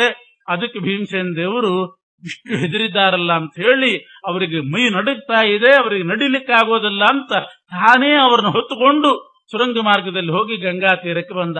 ಅಲ್ಲಿ ಧರ್ಮರಾಜ ಮೊದಲೇ ಸಿದ್ಧವಾದಂಥ ನೌಕೆ, ಆ ನಾವಿಕರು ಅವರ ಜೊತೆಗೆ ಮಾತಾಡಿ ವಿದುರನ ಕಡೆಯವರು ಹೌದೋ ಅಲ್ಲೋ ಅಂತ ಖಾತ್ರಿ ಮಾಡ್ಕೋಬೇಕಲ್ಲ. ಇಲ್ದಿದ್ರೆ ಎಲ್ಲಾದ್ರೂ ದೋಣಿಯಲ್ಲಿ ದಾಟಿಸ್ತಾ ಗಂಗಾ ನದಿಯಲ್ಲಿ ಮುಳುಗಿಸಿಬಿಟ್ರೆ ಅಧಿಕಾರಕ್ಕೋಸ್ಕರ, ಹಣಕ್ಕೋಸ್ಕರ ಏನ್ ಬೇಕಾದ್ರೂ ಮಾಡ್ತಾರೆ. ದುರ್ಯೋಧನಿಗೆ ಬಂದದ್ದು 2. ಯುವರಾಜ ಪದವಿಯಲ್ಲಿ ಧರ್ಮರಾಜನಿಗೆ ಪಟ್ಟಾಭಿಷೇಕ ಆಯಿತು, ನನಗೆ ಅಧಿಕಾರ ಸಿಗಲಿಲ್ಲ ಅಂತ ಒಂದ್ ಸಂಕಟ. ದುಡ್ಡೆಲ್ಲ ಅವನಿಗೆ ಹೋಗ್ತದಲ್ಲ, ಇನ್ನು ರಾಜ್ಯ ಪೂರ್ತಿ ಅವನಿಗೆ ಹೋಗ್ತದೆ ಅನ್ನೋ ಸಂಕಟ. ಅದಕ್ಕೋಸ್ಕರ ಏನ್ ಮಾಡ್ಲಿಕ್ಕೂ ಸಿದ್ಧರಿದ್ದಾರೆ ಅಂತ ಹೇಳಿ ವಿದುರ ಇಂಥ ಮಾತಾಡಬೇಕು, ಧರ್ಮರಾಜನಿಗೆ ನಂಬಿಕೆ ಬರ್ತದೆ, ಎಲ್ಲ ಸೂಕ್ಷ್ಮ ಹೇಳ್ಬಿಟ್ಟಿದ್ದ. ನೋಡು, ಇಂಥ ಶಬ್ದ ಯಾರು ಪ್ರಯೋಗ ಮಾಡ್ತಾರೋ ಅವ್ರು ನಿನ್ ಕಡೆಯವರು ಅಂತ ತಿಳ್ಕೊ, ಅವರು ದೋಣಿ ನಡೆಸಿದ್ರೆ ಮಾತ್ರ ಏರು ಅಂತ ಅಂದ್ಬಿಟ್ಟಿದ್ದ ವಿದುರ. ಇವರೆಲ್ಲ ಬಂದ ಕೂಡಲೇ ಆ ರಾತ್ರಿನೇ ಆ ನಾವಿಕ ವಿದುರ ಹೇಳಿದ ಆ ಶಬ್ದ ಹೇಳಿದ ಕೂಡಲೇ ಧರ್ಮರಾಜನಿಗೆ ಗೊತ್ತಾಯ್ತು ವಿದುರನ ಕಡೆಯವನು ಅಂತ. ದೋಣಿ ಏರಿದ್ರು, ದಾಟಿದ್ರು. ಬೆಳಗಾಗುವಾಗ ಹಿಡಿಂಬವನಕ್ಕೆ ಬಂದಿದ್ದಾರೆ, ಗಂಗಾ ನದಿ ದಾಟಿ. ಮರುದಿವಸ ಅಲ್ಲೆಲ್ಲ ತಿಳ್ಕೊಂಡ್ರು. ಇಷ್ಟೆಲ್ಲ ಮಾಡುವಾಗ ಒಂದು ಸಂದೇಹ ಬರ್ತದೆ, ಅಲ್ಲೇ ಇದ್ದು ಬಿಡ್ಬಹುದಾಗಿತ್ತು ಭೀಮಸೇನ ದೇವರು. ಯಾಕೆ ಈ ರೀತಿ ಕರ್ಕೊಂಡು ಹೋದ್ರು? ಇವ್ರನ್ನೆಲ್ಲ ಯಾಕೆ ಕರ್ಕೊಂಡು ಹೋದ್ರು? ಹೊತ್ಕೊಂಡು ಯಾಕೆ ಹೋಗ್ಬೇಕಾಗಿತ್ತು? ಆ ಪ್ರೋಚನಕ್ಕ ಎಲ್ಲರೂ ಕೂಡ ಅಲ್ಲೇ ಕೊಂದು ಹಾಕಿಬಿಡ್ಬಹುದಾಗಿತ್ತಲ್ಲ ಅಂತಂದ್ರೆ ಹರಿಸಂಕಲ್ಪ ಇತ್ತು. ಅವರ ಪಾಪ ಕೂಡ ತುಂಬ ಬಂದದ್ದೇ ಅದಕ್ಕೋಸ್ಕರ. ಹಸ್ತಿನಾಪುರ ಬಿಟ್ಟು ವಾರಣಾವತಕ್ಕೆ ಬಂದ ಮೇಲೆ ಅಲ್ಲಿಂದಲ್ಲೇ ಕೊಂದ್ರೆ ಏನು ಬಂದ ಹಂಗಾಯ್ತು. ಇನ್ನೂ ತುಂಬಾ ದೂರ 18 ಪರ್ವತ ತನಕ ಬರಬೇಕು, ಯುದ್ಧ ಪರ್ವತ ತನಕ. ಇಲ್ಲೇ ಕೊಂದ್ಬಿಟ್ರೆ ಆಗ್ಲಿಲ್ಲ ಅಂತ ಹೇಳಿ ಹಿಡಿಂಬವನಕ್ಕೆ ಹೋಗ್ಬೇಕಾಗಿತ್ತು. ಸುರಂಗ ಮಾರ್ಗದಲ್ಲಿ ಭೀಮಸೇನ ದೇವರು ಬಂದು ಹಿಡಿಂಬವನಕ್ಕೆ ಸೇರಿದ್ದಾರೆ. ಬೆಳಗಾಯಿತು. ಬೆಳಗಾಗುವಾಗ ಇನ್ನೂ ಬೆಳಕಾಗ್ತಿರುವಾಗ್ಲೇನೆ ಅವರಿಗೆಲ್ಲ ಹೆದರಿಕೆಗೆ ಬಾಯಿ ಒಣಗಿ ಬಾಯಾರಿಕೆ ಆಯ್ತಂತೆ. ಕುಂತಿ ಇವರು ಧರ್ಮರಾಜ ಇವರೆಲ್ಲ ಬಾಯಿ ಒಣಗಿ ನೀರು ಬೇಕು ಅಂತ ಕೇಳ್ತಾ ಇದ್ದಾರಂತೆ. ನೀರು ಬೇಕು ಅಂತ ಕೇಳಿದಾಗ ಭೀಮಸೇನ ದೇವರು ನೀರು ಹುಡುಕೊಂಡು ಹೋದರಂತೆ. ನೀರು ಹುಡುಕೊಂಡು ಹೋಗಿ ತಾವರೆ ಎಲೆಗಳು ಅದರ ದೊನ್ನೆ ಮಾಡಿ ಅದರಲ್ಲಿ ನೀರು ತುಂಬಿಕೊಂಡು ಅದನ್ನು ಬಟ್ಟೆಯಲ್ಲಿ ಇಟ್ಟುಕೊಂಡು ಬಂದು ನೀರು ಕೊಟ್ಟಿದ್ದಾರೆ. ಇದೆಲ್ಲ ಭೀಮಸೇನ ದೇವರು ಇಷ್ಟೆಲ್ಲ ಮಾಡಿದ್ರು. ಆ ಕಡೆ ಅಲ್ಲಿ ಮರುದಿವಸ ಬೆಳಗಾದ ಮೇಲೆ ಪೌರರೆಲ್ಲ ಬಂದು ನೋಡ್ತಾರೆ, ಇಡೀ ಮನೆ ಸುಟ್ಟು ಹೋಗಿದೆ. 7 ಹೆಣ ಸಿಕ್ಕುವು. ನೋಡಿದ್ರು ಒಂದು ಸ್ತ್ರೀದ್ದು, ಇನ್ನೊಂದು 5 ಮಂದಿ ಗಂಡರು, ಯಾರ್ದು ಅಂತ ಗುರುತು ಸಿಗಲಿಲ್ಲ. ಪಂಚ ಪಾಂಡವರು ಸತ್ರು, ಕುಂತಿ ಸತ್ತಿದ್ದಾಳೆ. ಬೆಂಕಿ ಹಚ್ಚಿದಂತಹ ಪುರೋಚನ ತಾನೂ ಆಹುತಿಯಾಗಿ ಬಿಟ್ಟ. ಎಂಥ ನೀಚ ಕೆಲಸ ಮಾಡಿದ ದುರ್ಯೋಧನ ಅಂತ ಎಲ್ಲ ಪೌರರು ಅತ್ತರಂತೆ. ಸುದ್ದಿ ಗೊತ್ತಾದ ಕೂಡಲೇ ದುರ್ಯೋಧನಾದಿಗಳು ಬಂದು ಅವರು ಅತ್ತಂಗ್ ಮಾಡಿದ್ರು. ವಿದುರ ಬಂದು ತಾನೂ ಒಂದಿಷ್ಟು ಹತ್ನಂತೆ. ಯಾಕತ್ತ ವಿದುರ ಅಳದೇ ಇದ್ರೆ ಮತ್ತೆ ದುರ್ಯೋಧನ ಲೆಕ್ಕ ಹಾಕ್ತಾನೆ, ಅರೆ ಪಾಂಡವರು ಸತ್ತಾಗಿ ವಿದುರ ಅಳ್ಳಿಲ್ಲ, ಪ್ರಾಯಶಃ ಅವರು ಬದುಕಿದಾರೋ ಏನೋ ಅಂತ ಲೆಕ್ಕ ಹಾಕ್ತಾನ. ಅವನಿಗೆ ಏನ್ ಭ್ರಾಂತಿ ಬಂದಿದೆ ಪಾಂಡವರು ಸತ್ತಿದ್ದಾರೆ ಅಂತ, ಅದು ಹಂಗೆ ಖಾತ್ರಿ ಆಗಿಬಿಡ್ಲಿ ಅಂತ ಹೇಳಿ ವಿದುರ ತಾನೂ ಕೂಡ ಒಂದಿಷ್ಟು ಹತ್ನಂತೆ. ಭೀಷ್ಮಾದಿಗಳೆಲ್ಲ ಅಯ್ಯೋ ಸಜ್ಜನರು ಹೋದ್ರಲ್ಲ ಅಂತ ಅವ್ರ ಹತ್ತರು. ದುರ್ಯೋಧನಾದಿಗಳು ಹತ್ತು ನಾಟಕ ಮಾಡಿದ್ರು. ಇಷ್ಟೆಲ್ಲ ಆಗುವಾಗ ಕೃಷ್ಣನೂ ಬಂದಂತೆ. ಅಲ್ಲಿ ಸತ್ರಾಜಿತನ ಕೊಲೆ ಆಗಿಬಿಟ್ಟಿತ್ತು. ಸತ್ರಾಜಿತನ ಕೊಲೆ ಆಗಿತ್ತಲ್ಲಿ ಶವಂತಕಮಣಿಗೋಸ್ಕರ. ಆದ್ರೂ ಕೂಡ ಅದು ಆ ಕೊಲೆ ಆಯ್ತು. ಮುಂದಿನ ವ್ಯವಸ್ಥೆ ಯಾರು ಏನು ಅಂತ ಹುಡುಕ್ಬೇಕು, ಅದೆಲ್ಲ ಆಮೇಲೆ ಹುಡುಕಿದ್ರಾಯ್ತು ಅಂತ ಇಲ್ಲಿ ಬಂದು ಕೃಷ್ಣನೂ ಕೂಡ ಬಂದು ಅತ್ತು ಧರ್ಮೋದಕ ಬಿಟ್ಬಿಟ್ಟಾನೆ. ಎಂಥ ಬದುಕಿದವರಿಗೆ ಗೊತ್ತಿದ್ದು ಬಿಟ್ಟಿದ್ದಾನೆ. ಆ ನೀತಿ ಕೃಷ್ಣನ್ ನೀತಿ ಅಂದ್ರೆ ಇಂಥ ವಿಚಿತ್ರ ನೀತಿ. ತಾನೂ ಬಂದ ಅತ್ತ ಒಂದಿಷ್ಟು ಧರ್ಮೋದಕನು ಕೊಡದೇ ಇದ್ರೆ ಅವನ್ ಲೆಕ್ಕ ಹಾಕ್ತಾನೆ ದುರ್ಯೋಧನ. ಈ ಪಾಂಡವರು ಸತ್ತಿದ್ದಾರೆ ಅಂತಂದಾಗ ವಿದುರನೂ ಅತ್ತಾಯ್ತು, ಎಲ್ಲ ಆಯ್ತು. ಕೃಷ್ಣ ಬರ್ಲಿಲ್ಲ ಅಂತಂದ ಮೇಲೆ ಹಾಗಾದ್ರೆ ಪಾಂಡವರು ಸತ್ತಿಲ್ವೋ ಏನೋ ಅಂತ ಅವನ್ ಲೆಕ್ಕ ಹಾಕ್ತಾನೆ. ಆ ರೀತಿ ವಿಚಾರ ಮಾಡಿ ಶುರು ಮಾಡ್ತಾನೆ. ಅದು ಖಾತ್ರಿ ಆಗಿಬಿಡ್ಲಿ, ಪಾಂಡವರು ಅವ್ರ ಪಾಡಿಗೆ ಅವ್ರು ಹಿಡಿಂಬವನಕ್ಕೆ ಹೋಗಿದ್ದಾರೆ, ಅವ್ರು ಹಂಗೆ ಇರ್ಲಿ, ಈ ದುರ್ಯೋಧನ ಮತ್ತೆ ಎಲ್ಲಿಯಾದ್ರೂ ಹುಡುಕ್ಸಿಯಾನು ಅನ್ನೋ ದೃಷ್ಟಿಯಿಂದ ಅಲ್ಲಿ ಸತ್ತವನನ್ನ, ಸತ್ರಾಜಿತರಾಜನನ್ನ ತನ್ನ ಮಾವನ್ನ ಅಲ್ಲೇ ಬಿಟ್ಟು ಇಲ್ಲಿ ಬಂದು ಬದುಕ. ಎಂಥ ನೀತಿ! ದುರ್ಯೋಧನ ನಾನ್ ಚಾಪೆ ಕಳಕ್ ತೂರ್ತೀನಿ ಅಂದ್ರೆ ನಾನು ರಂಗೋಲಿ ಕಳಕ್ ತೂರ್ತೀನಿ ಅಂತಾನೆ ಕೃಷ್ಣ. ಇಂಥ ನೀತಿ ಮಾಡಿ, ಇದೆಲ್ಲ ವಿದುರನ ನೀತಿನೇ. ಕೃಷ್ಣನು ಇದೇ ನೀತಿ ಮಾಡಿದ. ಕ್ಷತ್ತ ಮೃಷೈವರುದು ಯುಯುಷ್ಟ ಕರ್ಮ, ಬರೀ ಹತ್ತದ್ದು ಮಾತ್ರ ಎಲ್ಲಾ ಕರ್ಮನೂ ಕೂಡ ಮಾಡಿ ಮುಗಿಸಿಬಿಟ್ರನ್. ಆ ಕಡೆ ಹಿಡಿಂಬವನಕ್ಕೆ ಹೋಗಿದ್ದಾರೆ. ಅಲ್ಲಿ ಮುಂದೆ ಹಿಡಿಂಬವನದಲ್ಲಿ ವೇದವ್ಯಾಸ ದೇವರ ದರ್ಶನ ಆಗ್ತದೆ. ಅವರೆಲ್ಲ ಮಲಗಿದಾಗ ಅವರನ್ನ ರಕ್ಷಣೆ ಮಾಡ್ತಾ ಭೀಮಸೇನ ದೇವರು ಎದ್ದೇ ಇದ್ದಾರಂತೆ, ಎಚ್ಚೆತ್ತುಕೊಂಡೇ ಇದ್ದರಂತೆ. ರಕ್ಷಾರ್ಥಮೇವ ಪರಿಜಾಗ್ರತಿ ಭೀಮಸೇನೆ, ಇದರಿಂದಲೇ ಅವರು ವಾಯುದೇವರು ಅಂತ ಗೊತ್ತಾಗ್ತದೆ. ಎಲ್ಲರೂ ಮಲಗಿರುವಾಗ ರಕ್ಷಣೆಗಾಗಿ ಎದ್ದಿರುವವರು ಯಾರು ಅಂತಂದ್ರೆ ವಾಯುದೇವ್. ರಕ್ಷಾರ್ಥಮೇವ ಪರಿಜಾಗ್ರತೆ ಭೀಮಸೇನೆ. ಇಂದ್ರ ಆಗ್ಲಿ, ಇಂದ್ರನೇ ಅರ್ಜುನ, ಅಶ್ವಿನಿ ದೇವತೆಗಳು, ನಕುಲ ಸಹದೇವರು, ದೇವಲೋಕದ ವೈದ್ಯರು, ಯಮದೇವರೇ ಯುಧಿಷ್ಠಿರನಾಗಿದ್ದಾನೆ. ಇವರ ರಕ್ಷಣೆಗೋಸ್ಕರ ಭೀಮಸೇನ ದೇವರು ರಾತ್ರಿ ಇಡೀ ಎದ್ದು ತಿರುಗುತ್ತಾ ಇದ್ರಂತ. ಹಿಡಿಂಬವನ ಭಯಂಕರವಾದ ಕಾಡು, ಏನಾದ್ರೂ ಆಪತ್ತು ಬಂದೀತು ಅಂತ. ಹಾಗೆ ಈ ಸಂಸಾರದಲ್ಲಿಯೂ ಕೂಡ ಜೀವ ಮಲಗಿದಾಗ ಎಚ್ಚೆತ್ತುಕೊಂಡು ಕಾಯ್ತಾ ಇರೋದು ಅಂತಂದ್ರೆ ಮುಖ್ಯ ಪ್ರಾಣದೇವರು. ಎಷ್ಟು ಚೆನ್ನಾಗಿ ಉಪನಿಷತ್ತಿನಲ್ಲಿ ಈ ಸಂಭಾಷಣೆ ಬಂದಿದೆ. ಅದನ್ನೇ ನಾವು ಮಹಾಭಾರತದಲ್ಲಿ ನೋಡ್ತಾ ಇದ್ದೇವೆ. ಉಪನಿಷತ್ತಿನಲ್ಲಿ ಗುರು ಶಿಷ್ಯರ ಒಂದು ಸಂವಾದ ಪ್ರಾರಂಭ ಆಗ್ತದೆ. ಶಿಷ್ಯ ಕೇಳ್ತಾನಂತೆ ಗುರುಗಳನ್ನ, ಗುರುಗಳೇ ಎಲ್ರೂ ಮಲಗಿದಾಗ ಯಾರು ಎದ್ದಿರ್ತಾರೆ ಅಂತ ಒಂದು ಪ್ರಶ್ನೆ ಕೇಳ್ತಾರೆ. ಎಲ್ರೂ ಮಲಗಿದಾಗ ಯಾರು ಎದ್ದಿರ್ತಾರೆ ಅಂತಂದ್ರೆ ಮನೆಯಲ್ಲೆಲ್ಲ, ಈ ದೇಹದಲ್ಲಿ ಜೀವ ಮಲಗ್ತಾನೆ. ಜೀವ ಮಲಗಿದಾಗ, ಸುಸ್ತಾಗಿ ಜೀವ ಮಲಗಿದಾಗ, ರಾತ್ರಿ ಅವನಿಗೆ ನಿದ್ದೆ ಬಂದಾಗ ಎಲ್ಲ ಇಂದ್ರಿಯಾಭಿಮಾನಿ ದೇವತೆಗಳು ಮಲಗ್ತಾರಂತ. ಕಣ್ಣಿನ ಅಭಿಮಾನಿ ಸೂರ್ಯ ಮಲಗ್ತಾನೆ, ಕಿವಿಯ ಅಭಿಮಾನಿ ಚಂದ್ರ ಮಲಗ್ತಾನೆ, ಕಾಲಿನ ಅಭಿಮಾನಿ ಜಯಂತ ಮಲಗ್ತಾನೆ, ಕೈಗೆ ಅಭಿಮಾನಿ ಇಂದ್ರ ಮಲಗ್ತಾನೆ. ಆದ್ರಿಂದ ಕೈ, ಕಾಲು, ಮನಸ್ಸು ಯಾವ ಕೆಲಸ ಏನೂ ಮಾಡೋದಿಲ್ಲ. ಇವರೆಲ್ಲ ಮಲಗಿದಾಗ ಯಾರಾದ್ರೂ ಎಚ್ಚೆತ್ತುಕೊಂಡಿರ್ತಾರೋ ಅಂತ ಕೇಳ್ತಾನೆ ಶಿಷ್ಯ.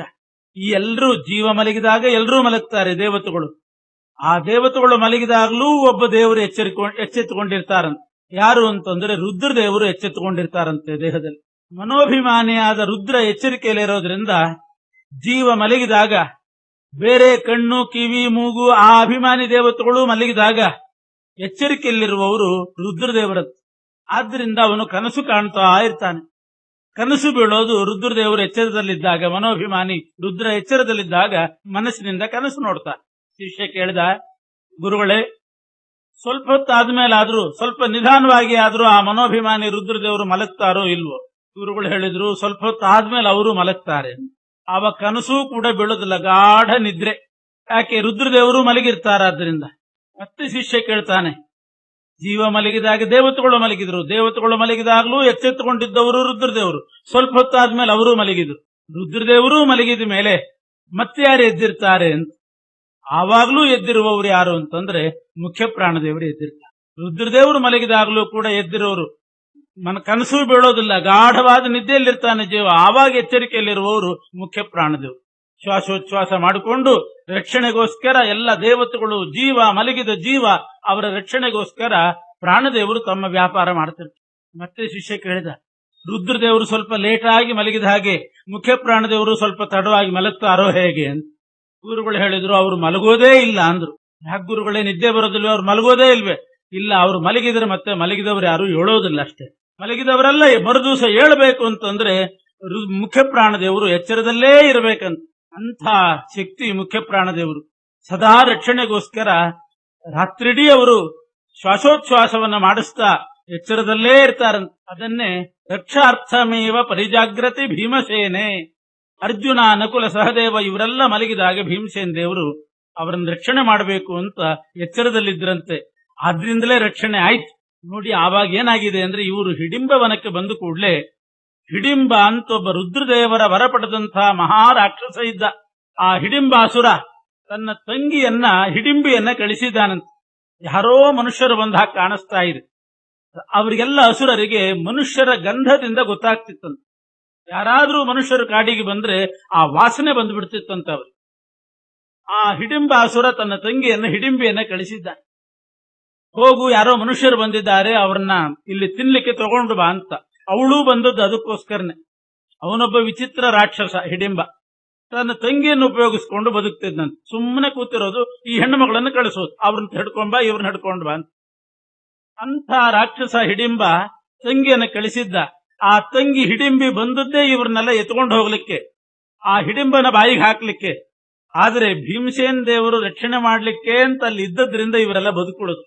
ಏನಾಯ್ತು, ಆ ಹಿಡಿಂಬಿ ಬರುವಾಗ ಇವರನ್ನ ತಗೊಂಡು ಹೋಗ್ಬೇಕು ಅಂತ ಬಂದ್ರೆ ಸಾಕ್ಷಾತ್ ಸಮಸ್ತ ಶುಭ ಲಕ್ಷಣ ಸಾರಭೂತಂ, ಅನೇಕ ಸೌಂದರ್ಯ ಭರಿತನಾಗಿರತಕ್ಕಂಥ, ಅನೇಕ ಗುಣಭರಿತನಾದ, ಅನೇಕ ಲಕ್ಷಣಗಳಿಂದ 32 ಸಲಕ್ಷಣಗಳಿಂದ ಕೂಡಿದಂಥ ಭೀಮಸೇನ ದೇವರನ್ನ ನೋಡಿದ ಕೂಡಲೇ ಆ ಹಿಡಿಂಬಿಗೆ ಭೀಮನನ್ನ ವಿವಾಹ ಆಗಬೇಕು ಅಂತ ಅನ್ನತಕ್ಕಂತಹ ಪ್ರವೃತ್ತಿ ಬಂತಂತ. ಇವರನ್ನ ತಿನ್ಲಿಕ್ಕೆ ಅಂತ ಬಂದವಳು, ಎತ್ಕೊಂಡು ಹೋಗ್ಲಿಕ್ಕೆ ಅಂತ ಬಂದವಳು ಭೀಮನನ್ನ ಮದುವೆ ಆಗಬೇಕು ಅಂತ ವಿಚಾರ ಮಾಡ್ತಾ ಇದ್ದಾಳೆ. ಭೀಮನನ್ನ ನೋಡಿದ ಕೂಡಲೇ ಅವಳಿಗೆ ಕಾಮಾವೇಶ ಆಗಬೇಕಾದ್ರೆ ಯಾರವಳು ಹಿಡಿಂಬಿ? ಯಾಕೆ ಹೀಗಾಯ್ತು ಅಂತಂದ್ರೆ, ಆ ಹಿಡಿಂಬಿಯ ಸ್ವರೂಪ ಹೇಳ್ತಾರೆ ಶ್ರೀಮದಾಚಾರ್ಯರು. ಇಂದ್ರಲೋಕದ ಸಂಪತ್ತಿಗೆ ಅಭಿಮಾನಿ ಒಬ್ಬಳಿದ್ದಾಳಂತೆ, ಶ್ರೀ ಅಂತ ಅವಳ ಹೆಸರು. ಸುರೇಂದ್ರ ಲೋಕ ಶ್ರೀರೇವ ಚಕ್ರ ದಯಿತಾ ತ್ವಪರೈವ ಶಕ್ತ್ಯಾಹ. ದೇವೇಂದ್ರ ಲೋಕದ ಸಂಪತ್ತಿನ ಅಭಿಮಾನಿ ಶ್ರೀ ಅವಳು. ಅವಳ ಹೆಸರೇ ಶ್ರೀ, ಸಂಪತ್ತಿಗೆ ಅಭಿಮಾನಿ ಇಂದ್ರಲೋಕದ. ಅಂತ ಅವಳು, ಆ ಶ್ರೀ ಎನ್ನುವಳು ಇಂದ್ರದೇವರ ಹೆಂಡತಿಯೂ ಹೌದು. ದೇವೇಂದ್ರನ ಹೆಂಡತಿ ಶಚೀದೇವಿ, ಇವಳೊಬ್ಳು ಶ್ರೀ ಅಂತ. ಇವಳು ಕೂಡ ದೇವೇಂದ್ರನ ಪತ್ನಿಯೇ. ಒಮ್ಮೆ ಶಚಿಗಿಂತ ತಾನು ಹೆಚ್ಚು ಪ್ರಿಯಳಾಗಬೇಕು ಅಂತ ಪ್ರಯತ್ನ ಮಾಡಿದ್ಲಂತೆ. ಶಚೀದೇವಿ ಜೊತೆಗೆ ಸ್ಪರ್ಧಾ ಮನೋಭಾವ ಬಂತು.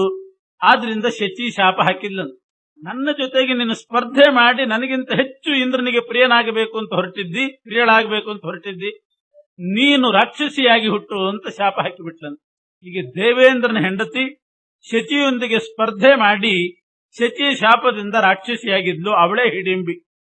ಹಿಡಿಂಬಿ ಅಂದ್ರೆ ಇಂದ್ರದೇವರ ಹೆಂಡತಿ. ಆ ಹಿಡಿಂಬಿಯಾಗಿ ಹುಟ್ಟಿದಾಗ ಅವಳಲ್ಲಿ ಭಾರತೀಯ ಆವೇಶ ಇತ್ತು, ಭಾರತೀ ದೇವಿಯರ ಆವೇಶ. ಆದ್ರಿಂದ ಸಾ ರಾಕ್ಷಸೀ ತನುಮವಾಪ ಸುರೇಂದ್ರ ಲೋಕ ಶ್ರೀರೇವ ಶಕ್ರದಯಿತಾ ತ್ವಪರೈವ ಶಚ್ಯಾ ಶಾಪಾತ್ ಸ್ಪೃಧಾ ಪತಿಮವಾಪ್ಯ ಚ ಮಾರುತಿಂ ಸಾ ಪ್ರಾಪ್ತುಂ ನಿಜಾಂ ತನುಮಯಾಚತ ಭೀಮಸೇನಂ. ಭೀಮಸೇನನ್ನ ಪತಿಯನ್ನಾಗಿ ಪಡೆದರೆ ಅವಳಿಗೆ ನೈಜ ರೂಪ ಬರ್ತಿತ್ತಂತೆ, ಪುನಃ ತನ್ನ ಲೋಕಕ್ಕೆ ಹೋಗಬಹುದಾಗಿತ್ತಂತೆ.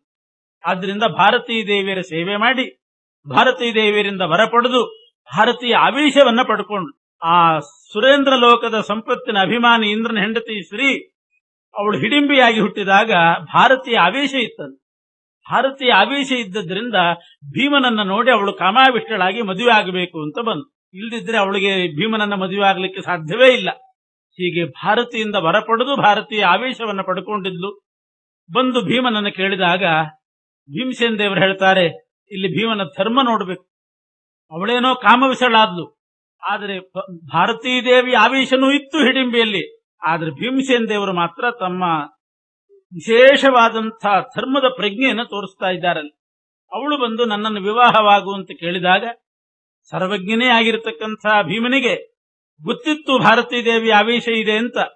ಆದರೂ ಭೀಮ ಹೇಳ್ತಾನೆ, ನನ್ನ ಅಣ್ಣ ಯುಧಿಷ್ಠಿರ ಇದ್ದಾನೆ, ಯುಧಿಷ್ಠಿರನಿಗೆ ಇನ್ನೂ ಮದುವೆ ಆಗಿಲ್ಲ, ಅಣ್ಣನನ್ನು ಬಿಟ್ಟು ತಮ್ಮ ಮದುವೆ ಆದ್ರೆ ಅದೊಂದು ಅಧರ್ಮ ಆಗ್ತದೆ ಅಂತ ಧರ್ಮಶಾಸ್ತ್ರದ.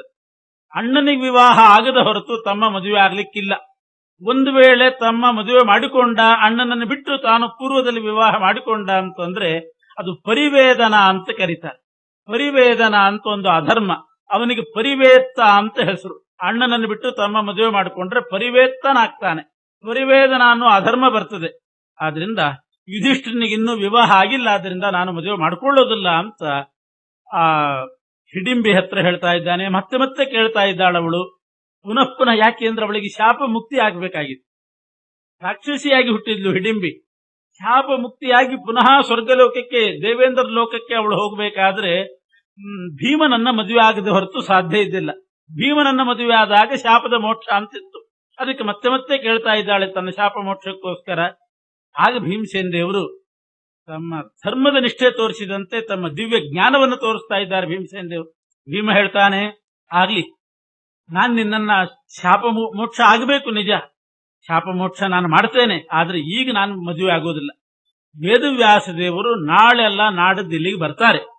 ವೇದವ್ಯಾಸ ದೇವರು ಬಂದು ನೀನು ಮದುವೆ ಮಾಡಿಕೋ ಅಂತ ಅವ್ರು ಹೇಳಿದ್ಮೇಲೆ ಮಾಡ್ಕೊಳ್ಳಿ. ಯಾಕೆ ಅಣ್ಣನನ್ನ ಬಿಟ್ಟು ಮದುವೆ ಆದ್ರೆ ಪರಿವೇದನ. ವೇದವ್ಯಾಸ ದೇವರು ಹೇಳಿದ್ರು ಅಂತಂದ್ರೆ ಯಾವ ದೋಷನೂ ಇಲ್ಲ. ದೊಡ್ಡವರು ಅನುಮತಿ ಕೊಟ್ಟರು, ಅವರ ಬಾಯಿಂದ ಒಂದು ಮಾತು ಬಂತು ಅಂತಂದ್ರೆ ಅಷ್ಟು ನಿಷ್ಠೆ ಭೀಮನಿಗೆ, ಅದೇ ಧರ್ಮ. ಆದ್ರಿಂದ ನಾಳೆ ಅಲ್ಲ ನಾಡದು ಬರ್ತಾರೆ ವೇದವ್ಯಾಸ ದೇವರು.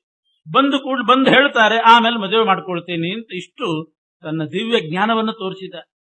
ಜ್ಞಾನಂಚ ನೈಜಂ ಅಭಿಧರಿಸಯಿತು ಪುನಶ್ಚ ಪ್ರಾಹೇಶ್ವರೋ ಅಖಿಲ ಜಗದ್ಗುರು ಇಂದಿರೇಶ ವ್ಯಾಸಸ್ವರೂಪ ಇಹ ಚೇತ್ಯ ಪರಶ್ವ ಏವ ಮಾಂತೆ ಪ್ರದಾಸ್ಯತಿ ತದಾ ಪ್ರಕರೋಷಿ ಮೇರ್ಥ್ಯಂ.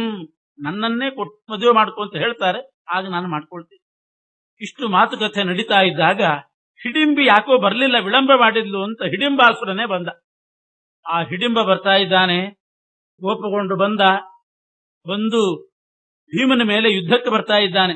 ಇವರನ್ನೆಲ್ಲ ಭಕ್ಷಣಕ್ಕೋಸ್ಕರ ತಗೊಂಡು ಬಾ ಅಂತಂದ್ರೆ ನೀನಿಲ್ಲಿ ಸರಸ ಸಲ್ಲಾಪ ಮಾಡ್ತಾ ಇದ್ದೀಯ ಅಂತ ಹೇಳಿ ಅವಳನ್ನೇ ಕೊಲ್ಲಿಕ್ಕೆ ಬಂದಂತೆ ಹಿಡಿಂಬಿಯನ್ನೇ. ಸಾ ಭೀಮಮೇವ ಶರಣಂ ಪ್ರಜಗಾಮ ತಾಂಚ ಭ್ರಾತೃಂಶ್ಚ.